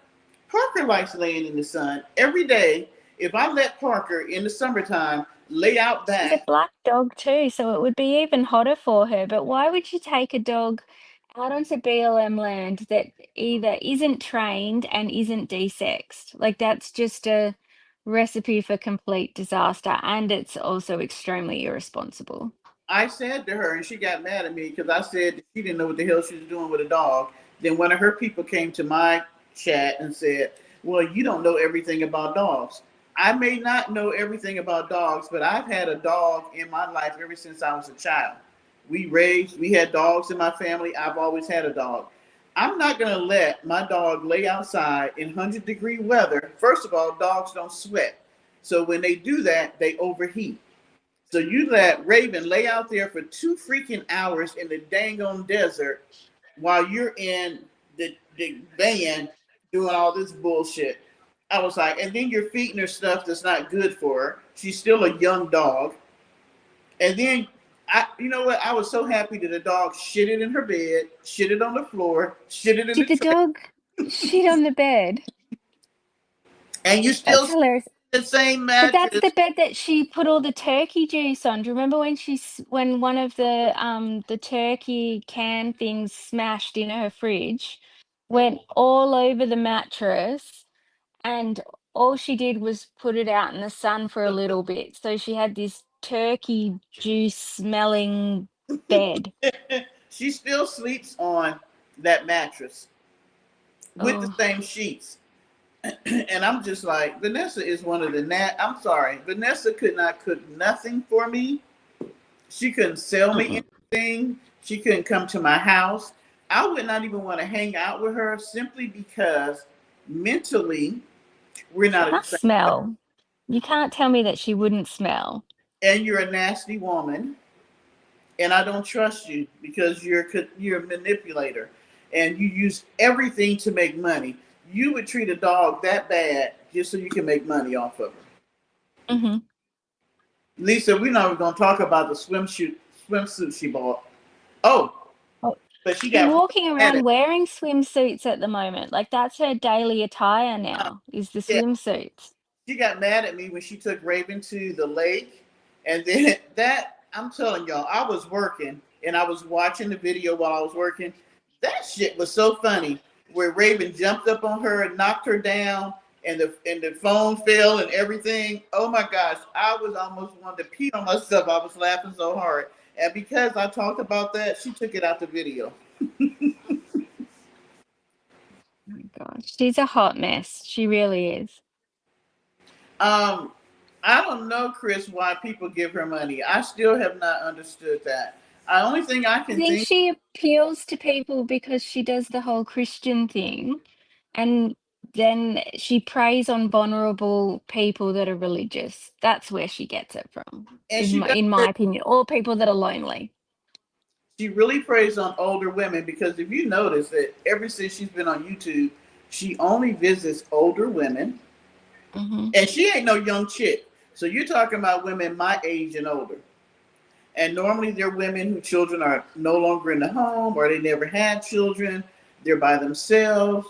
You know, the whole thing is the pretense of they're wanting to help her because she's a woman and she's homeless or she lives in a van and she don't have a whole lot. But my thing is Mm-hmm. that if I send you money and I see you waste it, then why should I send you money?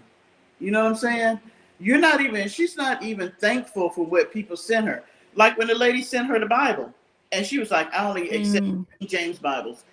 All the people all the companies that supported her, you see she don't have them anymore. Remember how she had Temu, she had the tennis shoe people? What happened to the electric bikes? She had not one, she had 2 electric Oh bikes. What yeah. happened to them? Yeah. And then Great. she had that big stand that was worth more than her stupid car. The thing that she used to cart them around on Yeah, was worth more than the van. and that what happened to that? I guess when she lost treasure, she lost that. She had And so it taken off, but did I she? don't know where it is now. She took it off. Yeah, Oh, she took it off before she scrapped Treasure, but even still, that other van's gonna end up in a heap of crap as well because she doesn't get her van serviced ever. eh, She just thinks if she puts tires on it now and then, that's all she has to do. okay. So she got the box car. How old is the box car now? At least a year and a half. And we all know Yeah, how many of us do not believe that Charlene gave her the money for the box car. I believe Charlene gave her the money for the box car. Do yeah, me you too. ever hear her talking about making a payment? Because she told us she got a loan for the box car. She has to make payments. Hmm. She is not making, I have never heard her say she made a payment. The last thing I heard her say was she got a credit card to pay for her lot space. Now, this is the Well, same she one. was saying that she got sent a credit card in the mail and then was so responsible that she decided just one day at Home Depot she would see if it worked, and it worked. So now she's using this credit card. But you don't have a job. Sandy, work with me here. You I don't know, have a yeah, she's job. no job.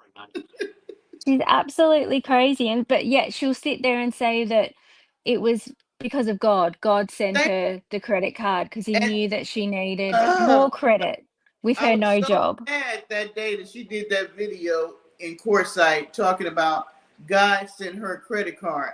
I'm sorry. And I'm going to tell y'all like this. I am a person that was raised in the church. I left the church for many, many, many, many years because I was not going to be a hypocrite. If I wanted to drink and get drunk and do whatever, I did that. And when I came back to Christ, I did not realize that I could have a relationship with God and I didn't have to be underneath all these rules that man made that are not even in the Bible. That's the thing. If people read their Bibles, they would know that there's a lot of things that man say that's not even in there. There is Mhm. nothing in there saying that you can't drink. It says don't be a drunkard. Well, I don't think I've come on here and been a drunkard. I've come on here and been toasty, but not a drunkard. And I don't. I'm sure I've told you guys. I am actually an ordained pastor. She ain't walking in her role right now, but I actually Mhm. was. That's how much I was into my relationship with Christ.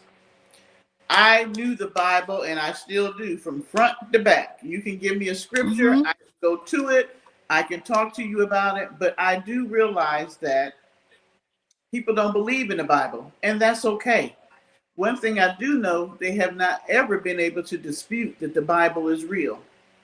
I believe that God inspired man to write the Bible, but I do also realize that man has taken the Bible and has distorted it for their own good. Mhm.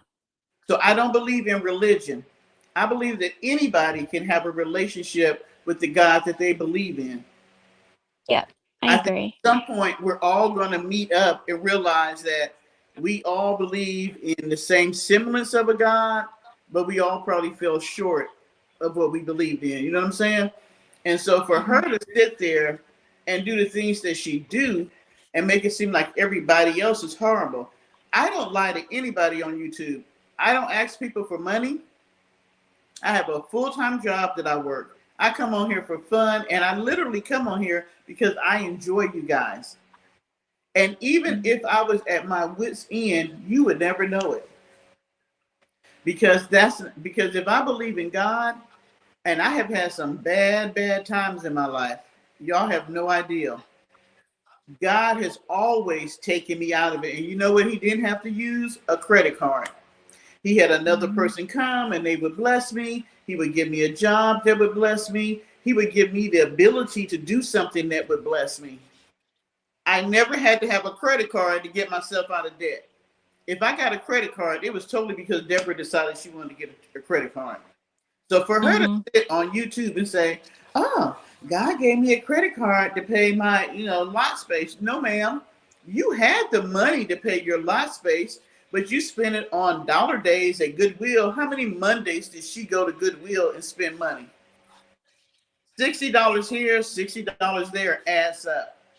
You're not paying Yep. any electric bill. You're not paying any food bill. She has ate the best that I ever seen her eat since she's been at Charlene's house. Yep. Do we see liver and onions anymore? Do That's we why see she the stays ham? at Charlene, so that she can live off steak and all of the prawns and all of the things that Charlene pays for, buying her boxes of crabs and all sorts of stuff for her birthday. I mean, if we looked at it, Sandy, what does she pay for in a month? Her phone bills. Yep. We know And she ain't, maybe insurance and and AAA. she paying for insurance, but she don't pay for no food, no electric, no Mm-mm. water, and she's not even paying Charlene for the fact that she gave her the money, the $20,000 for that van.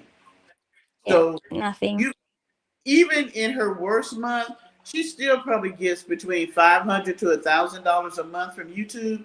Where's the money Yeah. going? Well, she's just wasting it at Home Depot to build out things in that van just for her to rip them out 6 weeks later because she's done it all wrong. And my thing is this: if you're such a holy woman, why would God not use the two women that you're with? One is an electrician by trade. I don't know what Pauline did, but they have built out Pauline's van. I want to see what Pauline van looks like. That's exactly what Chris and I were saying. I wish that she would do a van tour of that one so that we could actually see what a well Nope, put together van looks like. Unlike her bucket of junk, like her thing just looks ridiculous. she's too jealous. You showed us Pauline coming to get the van. You showed them working on the van, but you never showed us the end result of the van. And when she was trying to put the cabinet even into her little box truck, Charlene didn't even help her. Charlene was standing down there on the ground and she was pulling it up. Mhm. My thing is, you have two skilled women who are much older than you, but they are very skilled in what they do. Why won't they help you build out your van? Yeah. I think they're just sick and tired of her and her antics. They're tired of having to bail her out and fix every single thing that she does wrong. I don't know how she hasn't gotten rid of her other eye with the way that she uses some of those tools. Watching the way that she uses a drill and that saw is it's it's crazy. Like, I have no idea how she's managed to keep her other eye. How many tools of Charlene has she just messed up, just Yeah. destroyed because she know what she's doing? We never saw her using tools like that. Did you ever see Mm-mm. her using a saw? Did you ever the things that she called herself trying to teach other people how to use? We never saw you using things like that. And my thing is, when is this going to run out? Do we feel like Yeah. maybe Charlene and Pauline are about tired of her? I think they are, but the thing is, they she goes away, but then when she's on BLM land or whatever, Charlene will come and bring her chips and taco soup and steaks, and so I don't understand. I really don't understand. It's bizarre to me. I don't understand either because how many times has she said she accidentally left her money at Charlene's and Charlene had to bring her the money? Yeah. I was like, that's a con. And if you're on BML land and you're a real, and now this is a woman who used to go to BML land by herself, sleep out there by herself, and fend for herself. All of a sudden, now that Yeah. she's with Charlene, when she gets out there, Charlene got to bring her groceries. Well, I think Charlene knows that it's when she's out on BLM land, when she's been there for about 2 days, that's when she goes on her ranting spirals. So I think that Miss Charlene is probably bringing her out snacks and chocolate and cookies and stuff so that she doesn't go on one of her crazy rants And because she knows she's going to come back home. I miss that. That's when she was fun. When she lived in Quartzsite, you could guarantee that she was going to get drunk and act crazy or something. Usually, when she gets mad at me or Arabs or Justine, she goes out on BML land and then she'll make a video Yep. about us. Like I showed one picture on my community page with her legs wide open. She did a 7-hour video on me. I was like, ma'am, I did one picture. I don't understand it. If I don't mean anything to you, because you always say that we don't mean anything to you, we're not important. Why do you do such long videos about us? I don't Yep. understand. Yeah, it'll be a 5 or a 10-minute comment that you guys will make, and she'll turn it into a solid 4 to 6 hour rant. And you know why? Because she don't have anybody in her chats but the same people, and it brings her views. One thing Vanessa knows is that when you have a beef with somebody, it'll get you views. You know, and Yeah. I want to say this. Well, that's when she turned on the ones that are in her chat. What did she turn on? That Miss Angel, because there wasn't enough other people to argue with, so she turned on one of the people within her chat. Oh my gosh. She is such a nasty, nasty person. I'm like this. And I want y'all to know the stuff I say about Vanessa, I say because it's the same stuff she puts on her own channel that I may make a reaction to. I don't know her. I'm never going to go to Nevada to meet her. We're never going to interact. It's just for, I guess you could say it's for clicks and views and fun, but I really don't like how she does people. I can't stop them from giving her money or doing the things they do for her. If they buy into the bull crap that she's selling, there's nothing I can do. But it's not vindictive. And so I don't want anybody to ever think that I'm being vindictive because I'm not that type of person. I don't come on here to use anybody. I don't come in here to get your money. I don't come on here to just make fun of people just because. I really try to come on here to either give some input or really for us to chit chat back and forth about whatever y'all want to talk about. So when she thinks of me as this evil person, it's really not even about that because I don't even think about Vanessa on most days. Oh, what happened? What happened to Sandy? Sandy Boo Boo, what happened to you?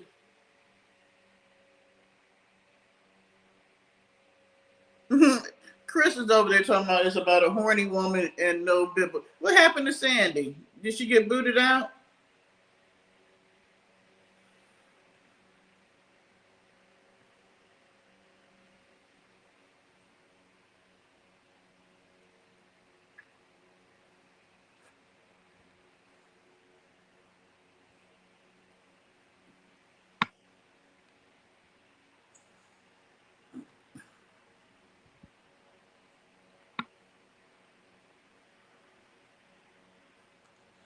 Hey, Martina, if you can see where I put the link in the chat, I don't know why it won't let me do it anymore.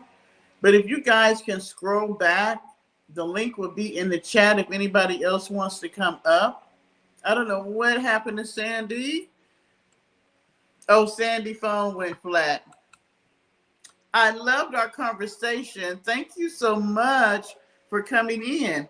But if anybody else wants to come up, if Martina, if you could put the link back in there, or if you guys can scroll back and see the link, I would love to see what anybody else wants to say. Hey, Janice.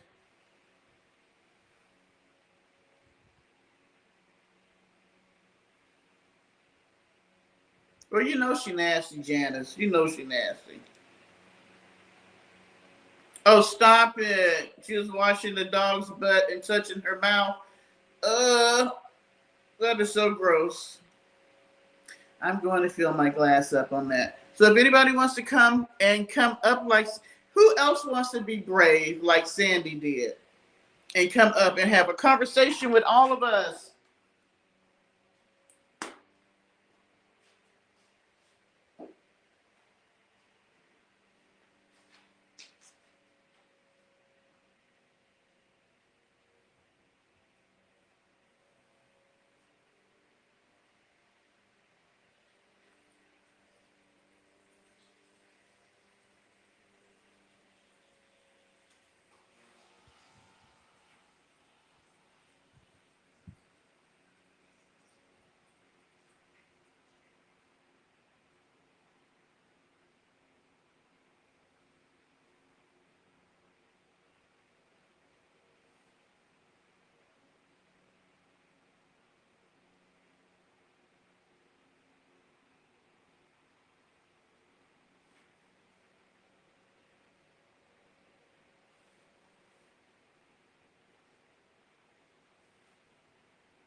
All right.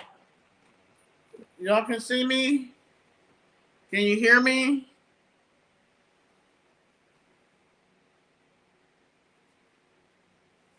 Can y'all see me? All right. Can y'all hear me? Okay. Somebody was trying to call. I don't know why people do that when I tell them I'm going live and they know I'm live. Please look up the Mary Jesus hat she wears. It's so grotesque that she blocked me. I told her right where she could shove her. Yeah, Caps, if I can call you Caps for short. She will block you if you don't agree with what she says. She will do that. We all know this. I've never made a comment on her in her chat, but there's a lot of people who have said what they want to say, and nobody's going to see it because she's going to delete your comment before it even gets to her comments. And let me just say this. If anybody has been over there, you know, if you're not saying something nice, your comment's not going to show. It's all about her. When I think of her, I kind of think of her as like our president. It's never their fault. It's always somebody else's. And if you don't say anything nice about them, they're gonna delete you. Pretty much. That's how she rolled. But the thing is, the money ain't flowing like it used to. Because she never got on and begged for money to pay for her lot space. But my thing is this: stop lying to people. Stop pretending to be you're not a van lifer anymore. You don't know how to build out a van. And if you think wearing booty shorts and too tight tops where your boobs are pushing out the top is going to get you money, yeah, it will. But just go on over to OnlyFans page, ma'am. You can make more money on OnlyFans. She talked about other people being on OnlyFans. I think she's jealous. If she just take herself to OnlyFans and do that sleep stuff where she open up her legs, show her coochie, act like she eating her coochie, show her boobs all pushed up and her flat butt, she can make enough money to build a van out and don't have to beg on YouTube.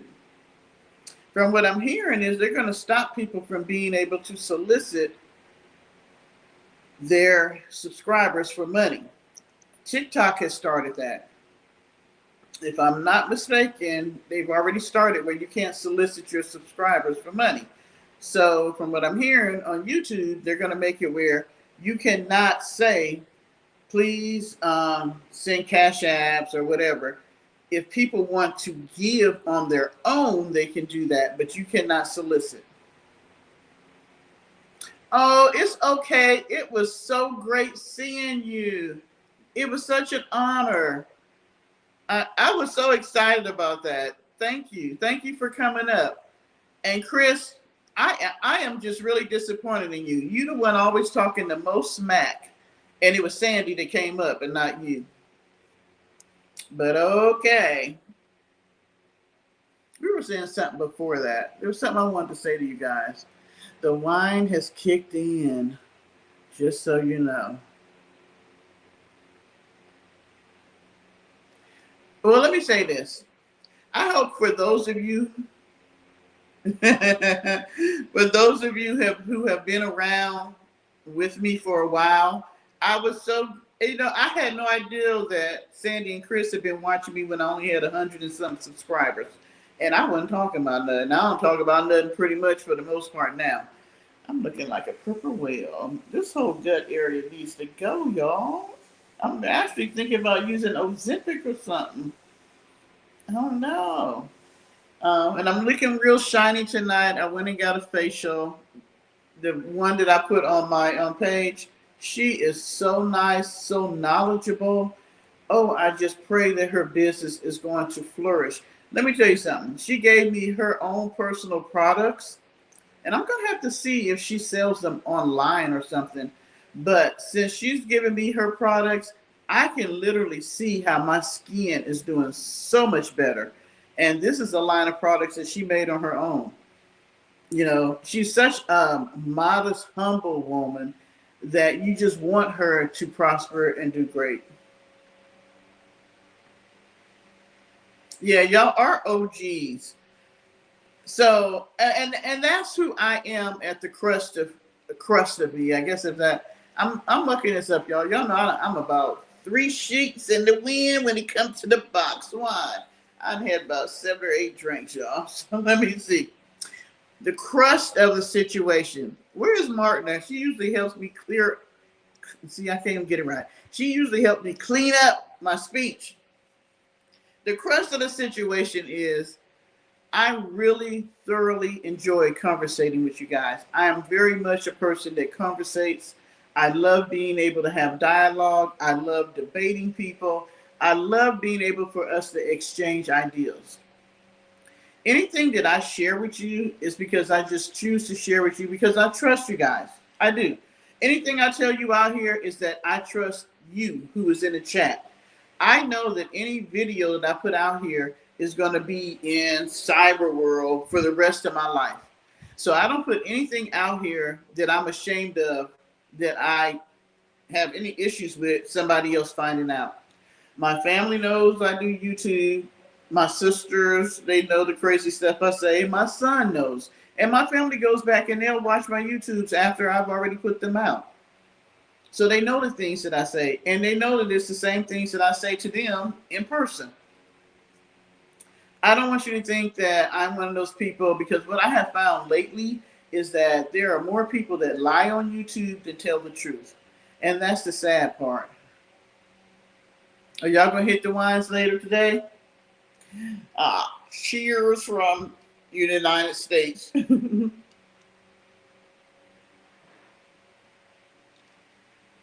You do not have a bad accent. I love your accent. I think, if I can say this from a woman, I think it's sexy. I've had so many people lately tell me I sound so Southern. I don't think I sound Southern, but apparently I do. And I got this from people who live here in the South. But I really try to show you my authentic self. And even when there are things going on with me that I don't want to show you, I just don't come on YouTube.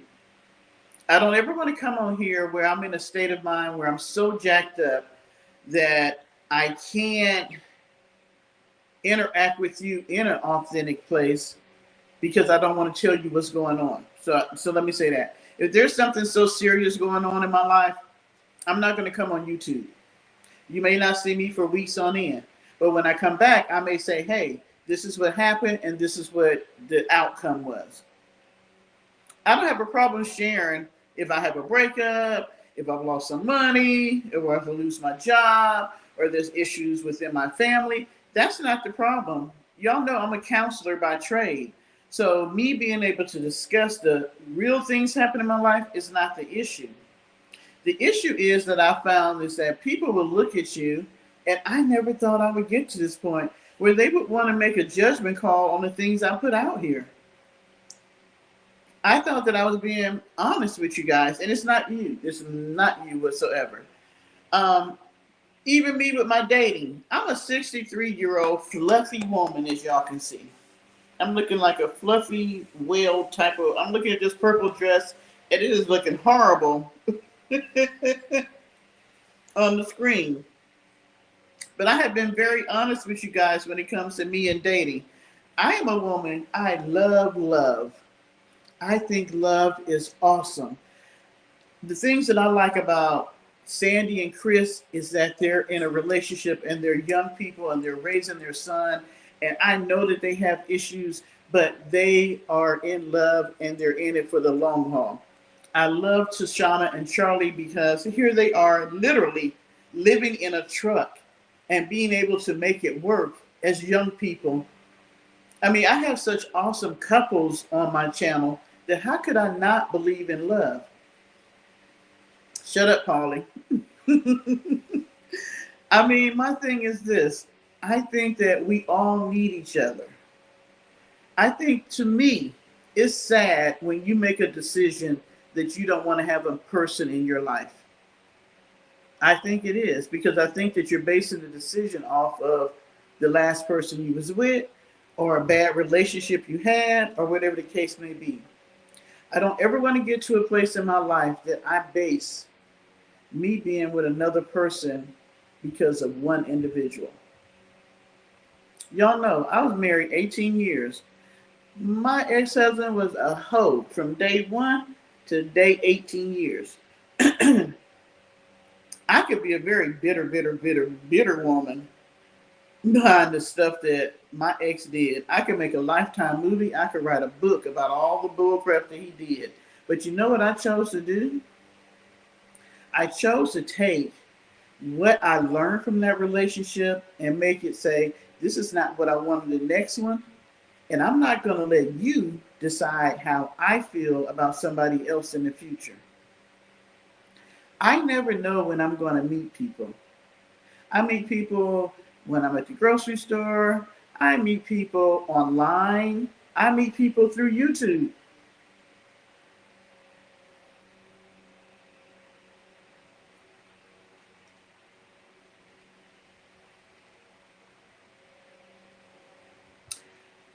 The thing is, I heard somebody say something about me that really shocked me. I was really shocked. They said I was a serial dater because I showed one man All the years I've been on YouTube, I showed one man. And I showed him because I love interacting with him. Y'all were there. Y'all were literally there the day I said, hey, do you want to show yourself on YouTube? Because I was visiting him where he lived at. And I had to go to the bathroom, and he came out and danced and did all this foolishness for y'all. And so he would come on every now and then. It wasn't like we was doing a partnership type of thing. He just came on every now and then. I would show him when I was doing family things like Super Bowl Sunday or whatever. But relationships don't always last. That's life. All of us have been in relationships that didn't last, whether it was a boyfriend-girlfriend thing, whether it was a husband and wife thing. Sometimes they just don't last. So I don't think I should be graded on relationships that didn't last.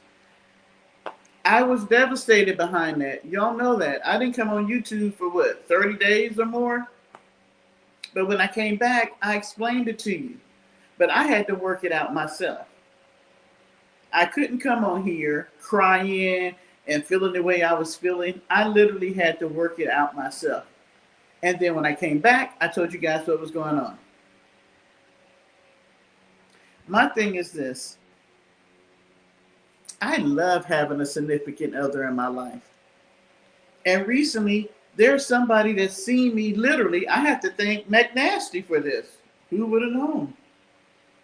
Somebody that was watching her, and by her talking about me, this person came to my channel to watch me. And it just started out with them being in my chat. I didn't think anything of it. I get people in my chat all the time. And then this person wanted to take it further. We have yet to see each other in person. We just have great conversation. And it's okay.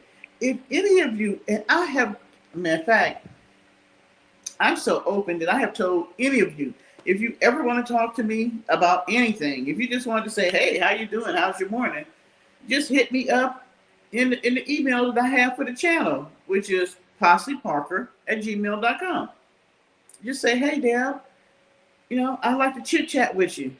I'll send you my number and we can chit chat. It don't cost you nothing. It's free. It has nothing to do whether you're male or female. This person just decided they wanted to get to know me. And I decided I wanted to get to know them back. And if we met through the YouTube channels, okay, that's how people meet each other. But I don't think I'm a bad person because I felt like after I had conversations with them that I thought that, hey, we could get to know each other. We're getting ready to see each other in person. And I hope it manifests past that. But if it doesn't, guess what? It's just like anything else in life. Shit happens. You can have a great job one day, and 2 months later, it's a job that you hate, or they want to let you go. You can have a brand new car that you drove off the lot, and it's the bomb, and then 6 months down the road, you realize it got some kinks in it. You can have great children that you just love to death and just lift them up, and then they do some screwed up shit. You still love them, but they just mucked up. It just happens. Oh, look who late to the party. And I'm not charging you for this great information.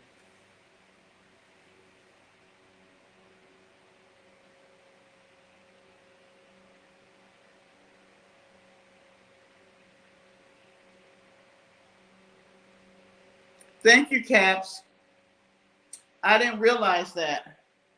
I really didn't realize that until I happened upon a video and heard some of the stuff that was said, and I was shocked. I'm gonna tell y'all, I'm not a messy person. I'm too old for that. I'm a person that say what she says and mean what she say.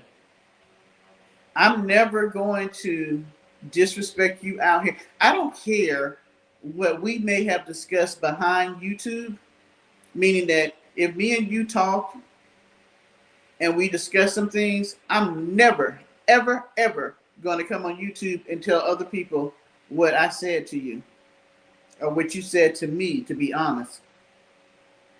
That's part of who I am, but it's also part of my training. that regardless, if I say something to you and you say something to me and we're having a personal conversation, it ain't meant for YouTube unless we said it in the chat.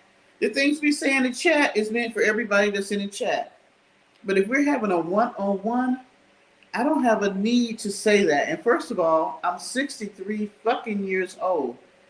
I have matured to the point that I don't have to disrespect you out in the YouTube streets to make myself feel better. I'm never going to do that. I'm not going to argue with people in YouTube. I'm not going to disrespect them in YouTube. And you know what? Like I always tell y'all, I ain't messy and I don't give a shit what they say about me, because the last time I checked my paycheck, wasn't nobody name on there from YouTube other than Google. And I don't make no real money off of that. It takes me about 3 or 4 months to get a check from them.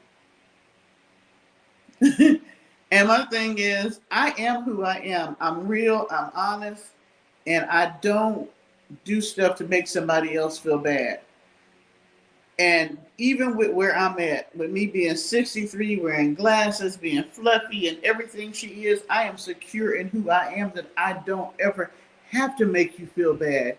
If I can't uplift you when I come out here, if I can't make you feel better with the little things I put on my page, on the community page and all that, if I can't make you want to be a better person than who you are right now, then what the hell am I out here for? Why am I out here? I never came on YouTube to make anybody feel bad. And I definitely didn't come on YouTube to argue with anybody.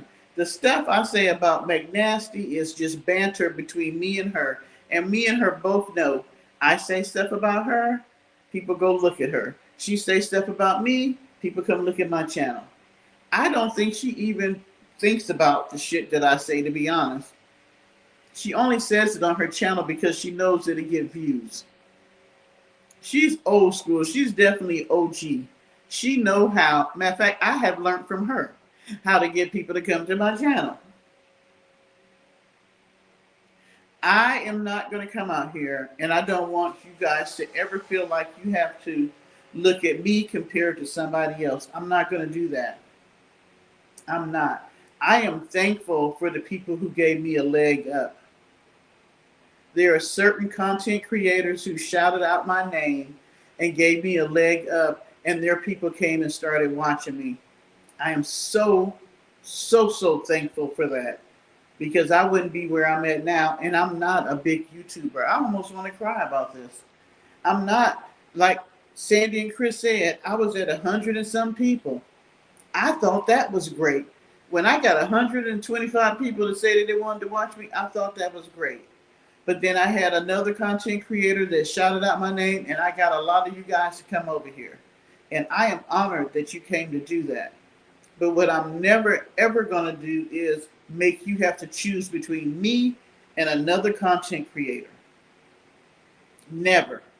If you ever feel like you can't get anything from me, and you feel like I'm being messy or disrespectful or whatever the case may be, you don't ever have to come over here and look at me again. You can unsubscribe, and I will be okay, and I won't have any all against you, because I'm not going to do that. That's not what I came on here for. I came on here because I really thought that I had something to say, and there may be somebody else that thought I had something to say. And I found you guys. And we have fun. And you give me, you interact with me, and we exchange ideals and things. And I mean, it's just been great for me to be able to have this interaction with you guys. I'm sorry, I'm actually getting emotional. Because I was really floored when I seen what I saw. I was actually very hurt. I was very hurt. And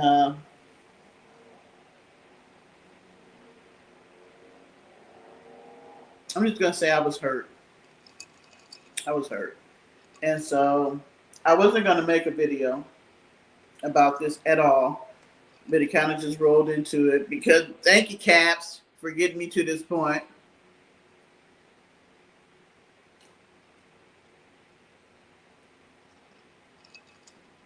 I was hoping that nobody figured out what was going on. That was my honest thing. I saw it, and the person that I was telling y'all about, like Recessionista knows, and the people that was in the chat the night that I told them that me and this other content creator was getting to know each other. I was talking to him about it, and I told him, I was like, I that's not me. And he was like, well, Deb, you don't have to say anything. And I'm like, yeah, I know, I don't. And then tonight, I guess because it was just, you ever have something that you don't want to address, but it keeps coming up in you that you feel like you need to address it on a certain level. And y'all, and you're right, Peaches, I have let it go. But I don't even know how we got here. Probably my alcohol drinking. And maybe I should stop drinking on my videos. I don't know. That ain't gonna happen. I think because I was hurt. I was hurt behind it. And this is the only time I'm going to address this. I have no alt against this person. I thank her. I thank her genuinely for helping me. And I thought I was a friend. But I can't always determine how people decipher things that are said, how they feel about it, and all that. All I can say is, if I've done something to you, I apologize. Because the night you came in my chat and we didn't know who you were and we blocked you, that was an honest mistake. We just didn't know who you were. And you know that I be drinking, and you know I don't always see everything in the chat, and I have I have mods that, we get so many trolls sometimes that they may hit somebody and delete them by mistake. It just happens because sometimes, like tonight, we didn't have that many trolls, but for the last 3 or 4 lives, we have had trolls coming out the wazoo, and some of them are bots. So they're trying to listen to me, be a part of the chat, and delete people who shouldn't be in there. Oh, I already knew, Caps. You're the only person that picked up on that, though. I'm surprised. You're the only person that picked up on that. And so I was kind of shocked when I seen what happened behind that, because I know me and the mod that this situation came up about definitely did not do that to that person in any type of art. I have been drinking. We had trolls out the ass. They were trying to help me out by taking them out. And sometimes I can go in here and I'll be trying to take somebody out, block them, and I might hit a wrong person. My sister got blocked one night by mistake. And when the person said, hey, and the thing was, they came in the chat with a different name. We didn't know who they were. And they were saying some things, and it actually had to do with damn Paulie. Paulie and his damn videos. And so we were joking about Paulie, and this person said something about why was I saying stuff about Paulie, and I didn't know who they were. I didn't know the name. I didn't know who they were. I was like, hey, Paulie, this must be one of your people. You need to talk to them. And that was it. It wasn't anything being mean or anything. And then when the person came back in the chat and said, hey, that was me. You guys blocked me. We didn't know that was them. They were under a different name. How could we possibly know? Yeah. It wasn't that person, Recessionista. It wasn't that person. And so it happens. Things happen out here in this virtual world. It happens. But, this is where I'm at. I hope those of you who watch me, that watch that person, will continue to watch both of us. Because we each bring something to YouTube that's different. Sometimes we have some of the same thought patterns or whatever because we're a lot alike. But we do each bring something individually. And I hope that you will never ever have to choose between two people, because that's the beauty of YouTube. You can watch whoever the hell you want to watch whenever you want to watch them. And so I don't want to take this any further than what it is. No, Polly, it wasn't about the video. It was about, I don't even know if you even remember. I jokingly said, there was somebody in the chat that said, well, why are you picking on Polly and it's his birthday? And I said to you, hey, Polly, that must be one of your people. You need to talk to him. And then I told the person to go watch your video, because I thought they didn't understand why me and you were having the banter back and forth.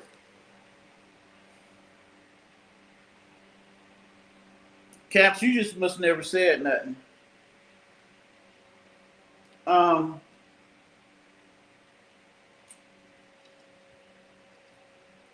But like I said, I have nothing.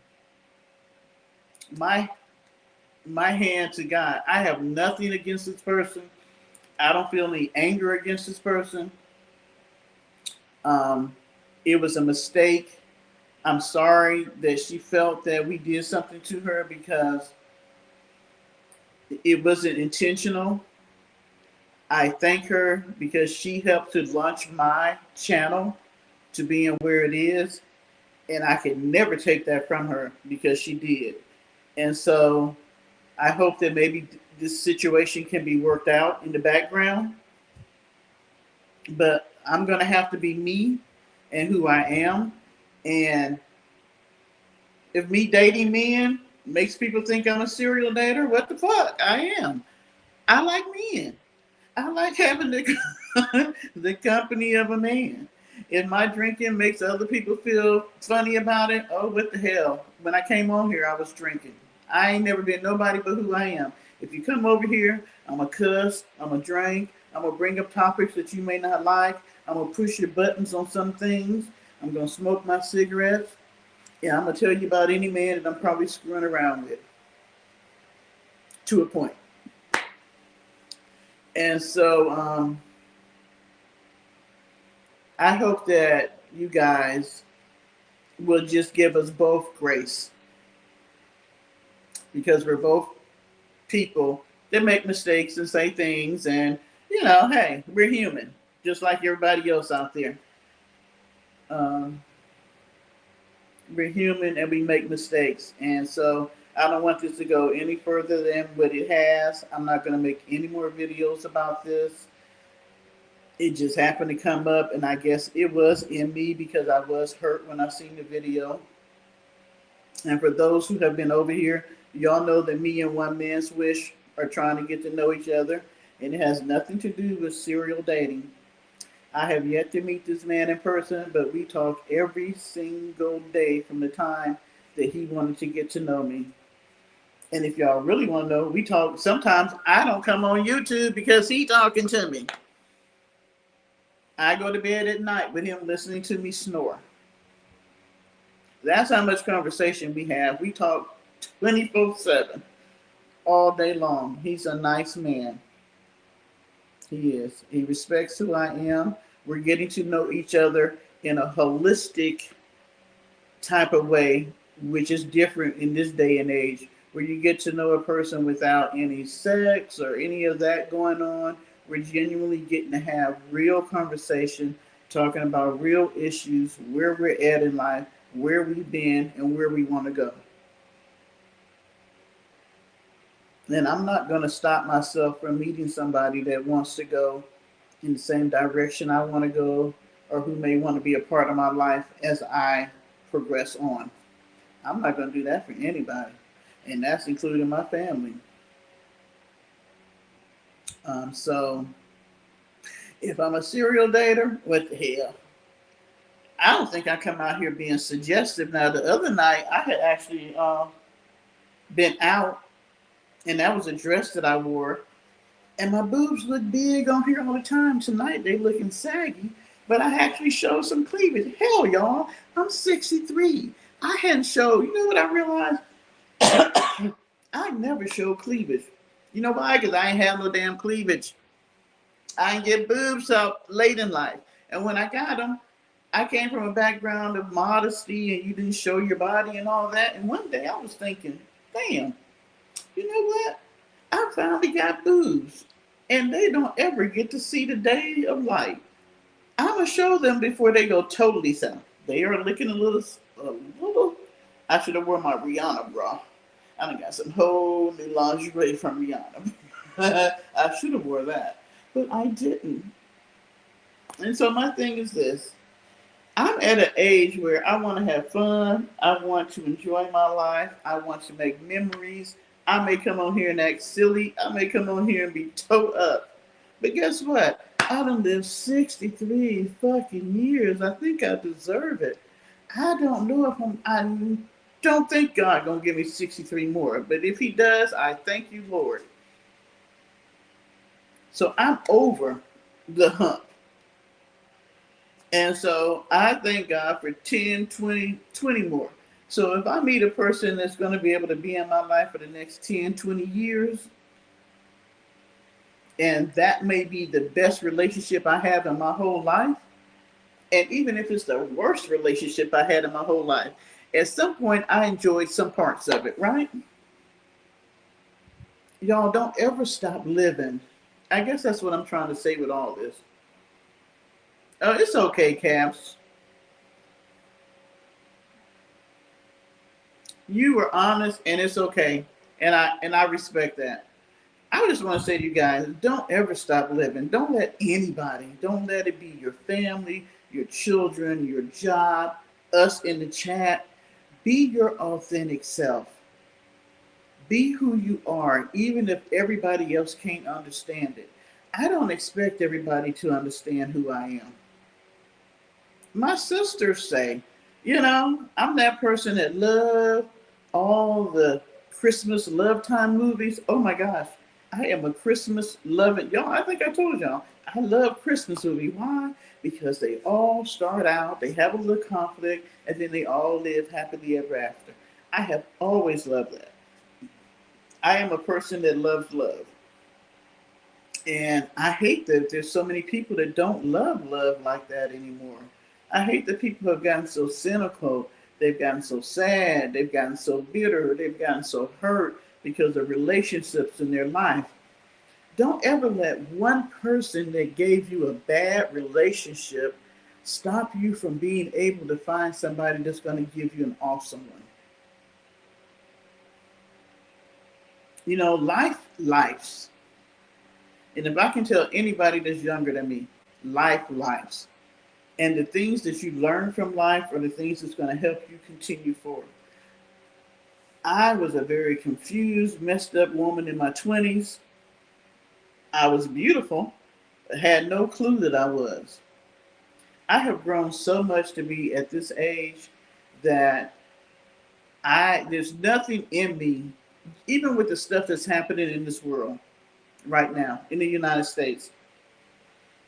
I know that people didn't like the fact that I posted that guy got shot, and then the fact that he passed, and then I posted the young man.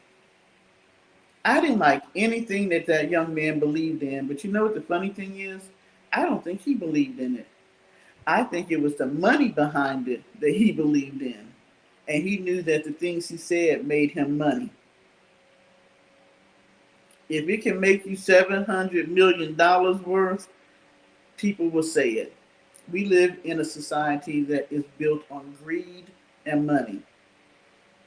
And so that's what kept him and his family going, his rhetoric.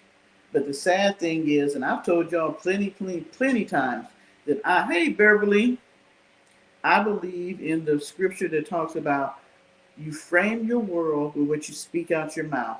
And you guys need to really, if this situation with this guy, Charlie, what the hell was his last name? Risk? Whatever his name is. Mr. The one that just got passed. The one that got taken out with the bullet. If it don't show y'all nothing else, it should show you that the things you speak out your mouth frames your world. This young man did not realize when he talked about the fact that he loved the Second Amendment and how he even felt that people should. He He said that he loved the Second Amendment so much that if people had to lose their lives for us to be able to carry guns, it was okay. And guess what? He lost his life at the hands of a young man who was able to carry a gun. He also said to some young African American young men, I call them boys, young men, that they were so screwed up because they didn't have dads in the family and they had single parent moms raising them. Guess what? His children are now without a father and they got a single parent mom. And no matter who she brings in that household, they won't be him.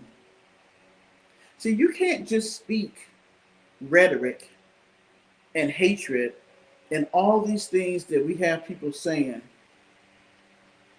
that you think that karma ain't gonna come back on you. The Bible calls it reaping and sowing. The world calls it karma, or you reap what you sow. The things you speak out your mouth are going to affect your life. If you don't believe me, take a test for yourself. This weekend, tomorrow and Sunday, think about what you said all week and how it affected how you lived all week.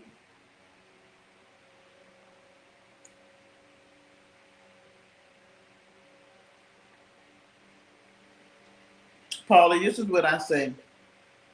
His wife was 36 and he was 31. Did you see a picture of his wife? His wife is from Arizona. She was very much an athlete. She was a beauty queen and all that. Do you think she married that awkward looking man who was overweight when she met him? Because they only met each other 4 or 5 years ago. They've been married for 4. So I'm giving them the extra year of meeting. But I heard they only knew each other 2 months before they got married. Do you think when she looked at him, she said, ooh, he's a sexy guy. I want to have my children by him. You know what she looked at him and said, ooh, he's worth over $700 million. And I'm worth lowering myself to believe in the bullshit that he believed in so that I can be set off. This woman is so set up right now that if she never meets another man, she and them children are going to be okay.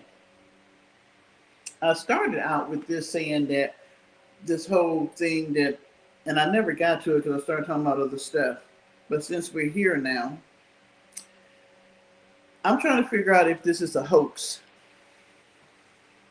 Now, I never believed that the young guy that was on the building that supposedly shot the Cheetah Man's ear was real. None of that looked real. Now you're trying to tell me that a 22-year-old took this guy out for what? They still can't tell us why he took him out. Was he angry because this guy represented his father, or what, his family believed in because he was born into being a Mormon? He lives in Utah. Was he gay, trans, and he couldn't express himself? What the heck was the reason? Or, I'm going to say this. It is hard for us, because it's hard for me, but I finally had to get to grips with it. It is hard for us to believe that there are people in the world that are so evil that they would take you, me, and anybody else out to protect themselves. We all know that our president was involved with a person that was sex trafficking and who was a pedophile. He loved young girls underage. He abused them and misused them. And we're talking about over 1,000 women. Not only did he use them and abuse them, he strung them off to other men who paid him for them to get them. That's how he had a lot of connections. It wasn't just that. Because mind you, he did some other stuff that wasn't just sex trafficking. But that was one of the things he did. And if you ever look at these old men, if you ever looked at the old men that they're saying that hung around this guy, and these are 14, 15, 16-year-old girls, I'm 63, and hell, I wouldn't want to lay with their old crusty butt. So a 14, 15, 16-year-old, hell no. What people don't want to realize, and I'm going to say this, and I don't know how long YouTube going to let me be on here because, you know, they trying to censor everything. It has now gotten to a point that if you talk against him, they're trying to strike you out. So maybe I won't be able to be on YouTube no more. Maybe I have to write a newsletter or some shit. I don't know. But what I do know is that I would bet every paycheck, every Social Security check, and my 401k, plus my VA disability for the rest of the time that I'm here, that this man has been with underage girls. And that is just one of the reasons why he don't want the Epstein files to come out. But the second one is that you all got to realize that this is way bigger than even our minds are comprehending. The stuff that happened with Diddy is a part of this, but just on a lower level. There are people who literally run everything globally. There's only so many families that run this shit, right? There are people that are higher than him, and they're using him as a puppet. He's just a front person.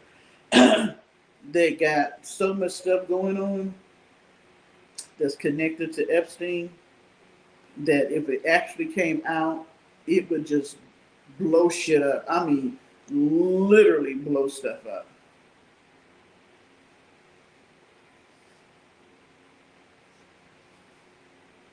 This thing is way bigger than what we can comprehend. And part of it is that most of us are decent people, that we don't think that there are people that evil.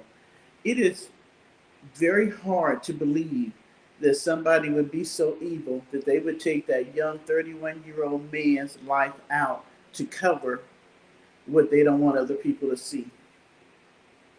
But you better believe they do it. You better believe they would take that young man's life and make everybody else believe that it was the leftists, it was the trans, it was the blacks. Now, what I didn't understand was how the hell you get from Utah to calling in wanting to kill folks at a HBC. How many young 18 to 25-year-olds you know that's at a HBC flying their ass out to Utah?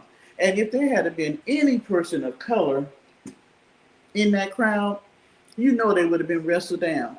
The second guy that they said that they thought was a perpetrator was a guy that was from, I want to say he was from India or someplace, but he was actually a supporter of this man. But because he was a man of color, they took him down and all he had was a pellet gun. Now, if you think that our president and the people that's behind him wouldn't take this young man out, and also you got to remember, he came against Trump about the Epstein files. About a month earlier, he came against him, and you know how petty our president is. So I don't put it past them to do what they did to Epstein. Let's put it like that.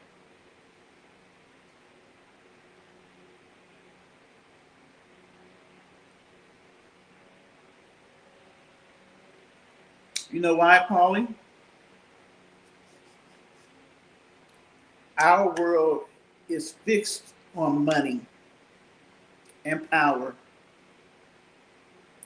Everybody in DC literally has sold themselves out, except for I would probably say out of 100%, I would say 2% has not sold themselves out, but 98% has, even on the Democratic side. Where's Hakeem? What the hell is he saying about all this? Where's Schumer? What is he saying? Every representative from every state that y'all live in and I live in, where's Clyburn? I ain't seen Clyburn say shit. Where's Lindsey Graham? Where is he at? These people have sold their souls to the money they make. Now see, this is the part that we don't understand. Don't get it twisted. They may come out and say, well, we only make like $600 a month from being a representative. But you might be making $6,000 a month for helping out some other group that wants to get their bill passed. And don't get caught up with the people that are manufacturers of guns, or I mean, there's so many groups that lobby that you could make, oh my God, six, seven, $800,000 a year just by lobbying. And when the lobbyists come to you and pay you, that you're going to go in and say you agree with whatever it is the lobbyist needs. This thing is so sick and so greedy and so bad that sometimes y'all don't even understand the things that I find out, the things that I hear, the things that I see. I want to share with you, but I always get resistance, and then people just don't believe you. It's hard to believe that people are that evil and mean. It really is. It took me 2 days to believe that Trump and his people would literally kill this young man so that they could get their agenda across. You know why? He's expendable. It don't mean shit to them that he was a 31-year-old man with 2 children and a wife. They asked Trump a question yesterday about how he felt about the young man being shot and everything. He talked about the ballroom. He talked about a fucking ballroom that nobody wants, but he swears everybody wants.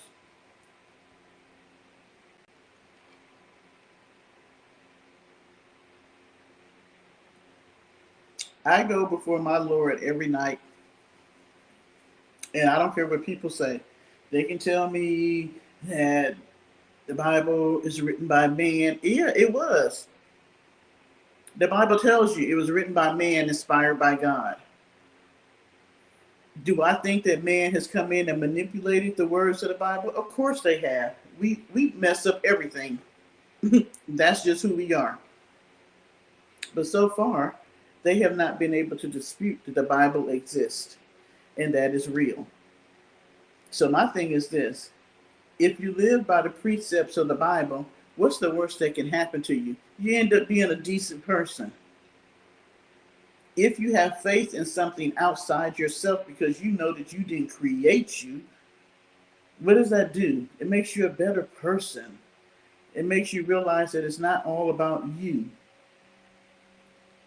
I am seeking God to find out if this is us opening the book of Revelations. And I literally have said, is Trump the precursor to the Antichrist? You know, there's a whole lot of different conspiracies out here, such as his wife is part of, Russia. He's part of the KGB. I mean, because really, when you think about it, what president have you ever heard say that they got advice from Putin? None. What president have you ever seen that don't want to participate in NATO?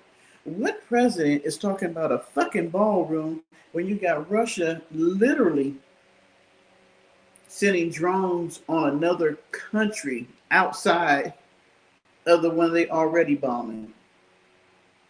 We ain't gonna talk about Israel and the bullshit I don't know what our alliance is with Israel, but it's some fucked up shit because from what I'm seeing, Israel has something to do with the Epstein files.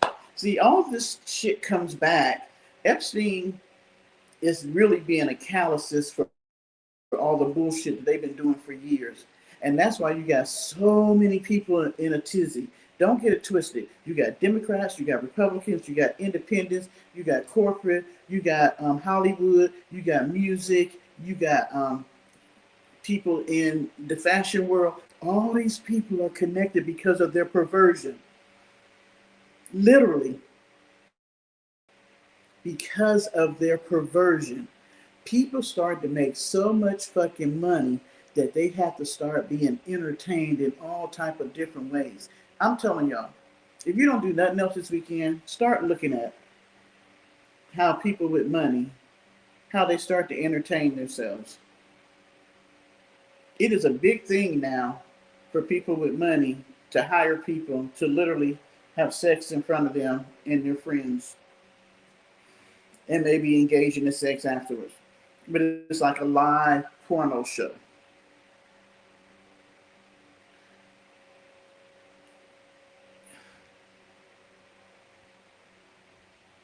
The Bible says that um, that money is the, and I'm messing it up. The filthy lucre. It's not the money. It's the people. If I put $1,000 in my hand right now, the money ain't gonna do nothing. But if I give that $1,000 to a person that has alternate motives or whatever, Martin, where you at? Because I'm screwing up my words tonight. That's where it's sort of like alcohol. I can put a bottle of gin, vodka, Hennessy, or whatever right here. As long as it's in the bottle, it ain't gonna do shit. The problem happens when the person drinks it and ingests it. The thing about money with us is that we think that anybody with money and power are awesome, but you never look behind the screen. It's like, and they always use this analogy, and it's true. It's like the Wizard of Oz. When the guy was back there saying, "Don't look behind the screen," that's what everybody is saying now. Everybody in the White House is like, "Don't look behind the screen." Everybody in Hollywood, "Don't look behind the screen." Music business, "Don't look behind the screen." The things that people do with money that is so, I can't even express how I can't even express how bad it is. I can't, because the things that they do, normal people would not think that they do. We can't even comprehend the shit that they do. You got people coming out saying the things that they do, but you know what? They are betting on the fact that none of us are going to believe it. Why? Because in our minds, we're living this world and we're happy-go-lucky and things that we won't believe that they are taking infant children and literally have books on how to molest them. And you can do that in any state. Here in South Carolina, a man or woman could land here right now at, oh my gosh, it's after 1 o'clock, 1 o'clock in the morning and say, "I want a child that's 6 months old when I get to my hotel." And do you know they would have a baby there? And if you don't know what to do, they would have instructions on how to do it. How sick is that? There are some sick things that happen in this world that we don't want to wrap our heads around. Why? Because we'd rather listen about the Vanessas and all the other stuff. But you know, at some point, I keep trying to tell y'all, the Vanessas are fun. That's entertainment. That gives us a stress release. But there is shit going on in this world that is so fucking bad that is going to affect you on some level at some point.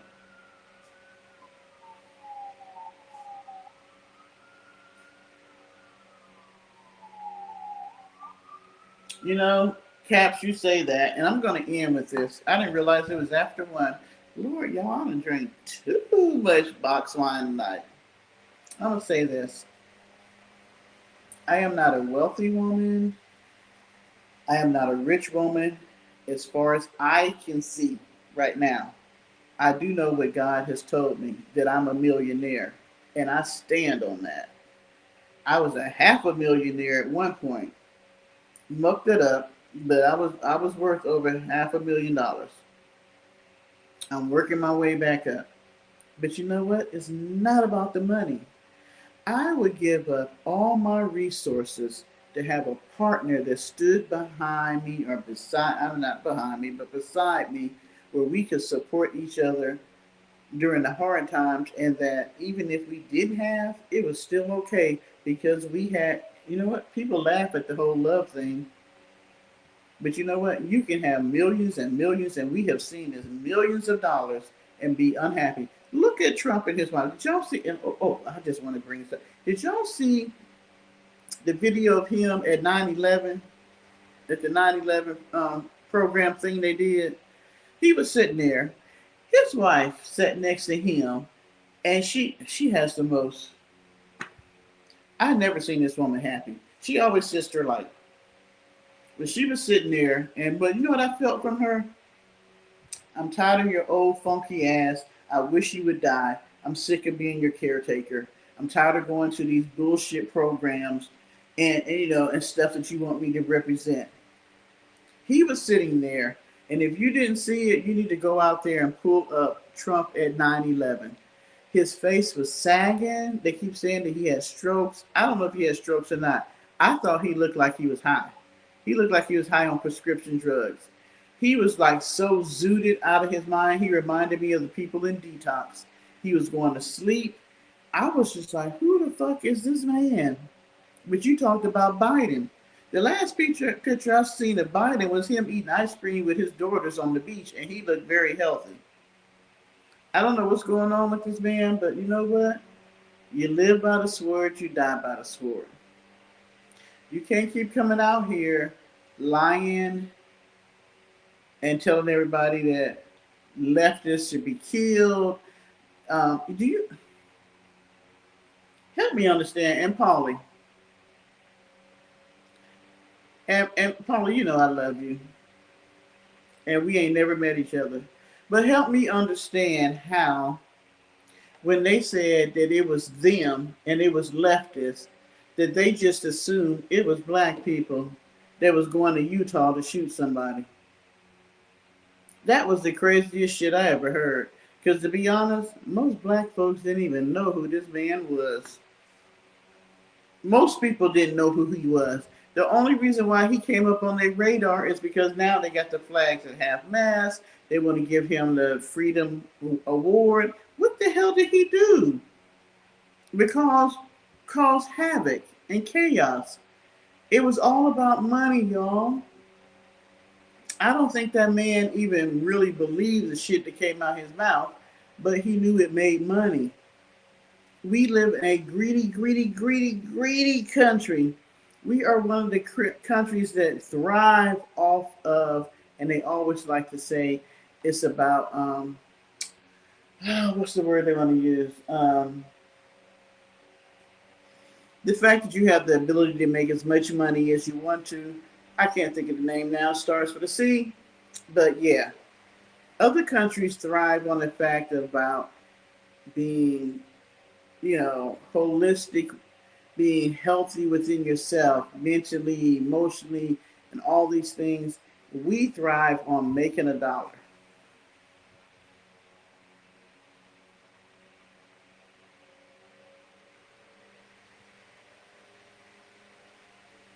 They're saying that he has many strokes. I don't know, because he was sick when he was president before, but he lied about when he went to the doctor and all that. So they're saying that he was having many strokes back then, and he's having them now. What I do know is all of a sudden we start seeing his wife a lot more, and they're saying that she is the caretaker because I know I'm tired. We have been seeing Melania, but all of a sudden now we are. So you do know that she's not American. So who's to say they didn't plant her? Who's to say she ain't sold out? I don't know. You can't trust these people. I mean, I'm to the point that I question every freaking thing they do. The FBI guy, he was a fucking YouTuber. Can you imagine them saying, hey, we like defining Deborah. We're going to put her over the FBI. That's pretty much what they did. And they said, you know what? We like Paulie. We're going to make him assistant director of the FBI. And you know what? We like Beverly. We're going to put her over the justice system. I mean, this shit is just crazy as hell. I have no idea what world we're living in right now, but what I do know is fucked up. It's real fucked up.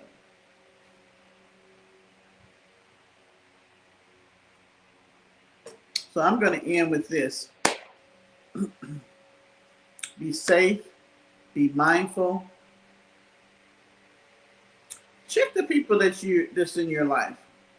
Check your family, your friends. If these conversations come up, really listen to what their viewpoints are. Look at what's going on in your city, your state, or whatever. If you want to make a change, start locally, because it's going to take us to make a difference. We don't have anybody in DC that's really going to look out for us. And I keep telling you guys, we were not called the United States for no reason. The forefathers saw, and people can say, there were some who had slaves and all this stuff. Yes, they did. It was of the times. But there were some who were saying that they could even see that even the slaves was going to be able to be a part of the United States. There were people already here. America was not discovered. It was already here with people existing on it.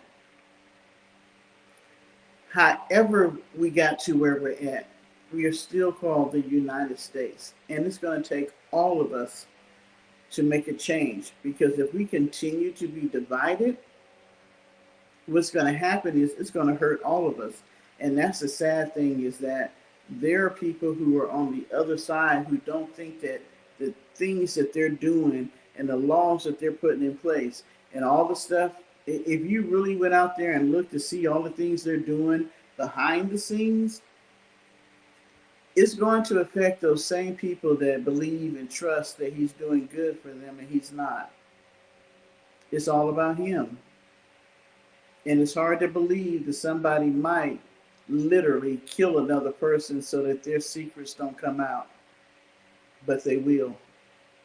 Mark my words, they will. We have that type of evil existing right here. So, I think I've said way more than I probably should have said tonight. I hope that I will see you guys back in the chat. I hope that next time that we'll have more people that may want to, at least one person. And Recessionista, you was late. You said you was going to come up. And Sandy was the one that came up tonight, and I'm glad she did. I think I might come on tomorrow. It's Friday.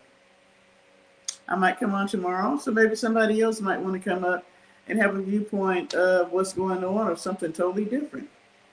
I'm sorry that I kept, for those of you who have stayed in here this late, it's 1:11 on the East Coast. I had no idea it was this late. So thank you. Recessionista, you were supposed to be in here. I'm screwed. I'm fucked up tonight. Apparently, this little cheap box wine that got me messed up. I'm gonna tell you how it happened. I ordered me some chicken wings, and I don't know where the man left them. I did Uber Eats, and that's what made me come on late, because I was waiting for my chicken wings to get here. He sent me a text saying that he sent me to, he dropped off my chicken wings.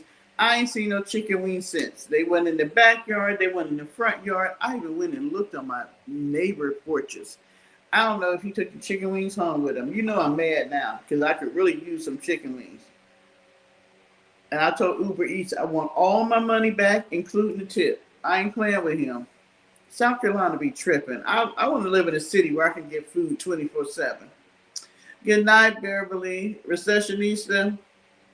Oh, you gonna be here tomorrow? You usually be the first person. I don't know what was going on with you tonight. Good night, Polly. I'm still mad at you, but good night. And I will see you guys tomorrow. Parker says good night. Mwah.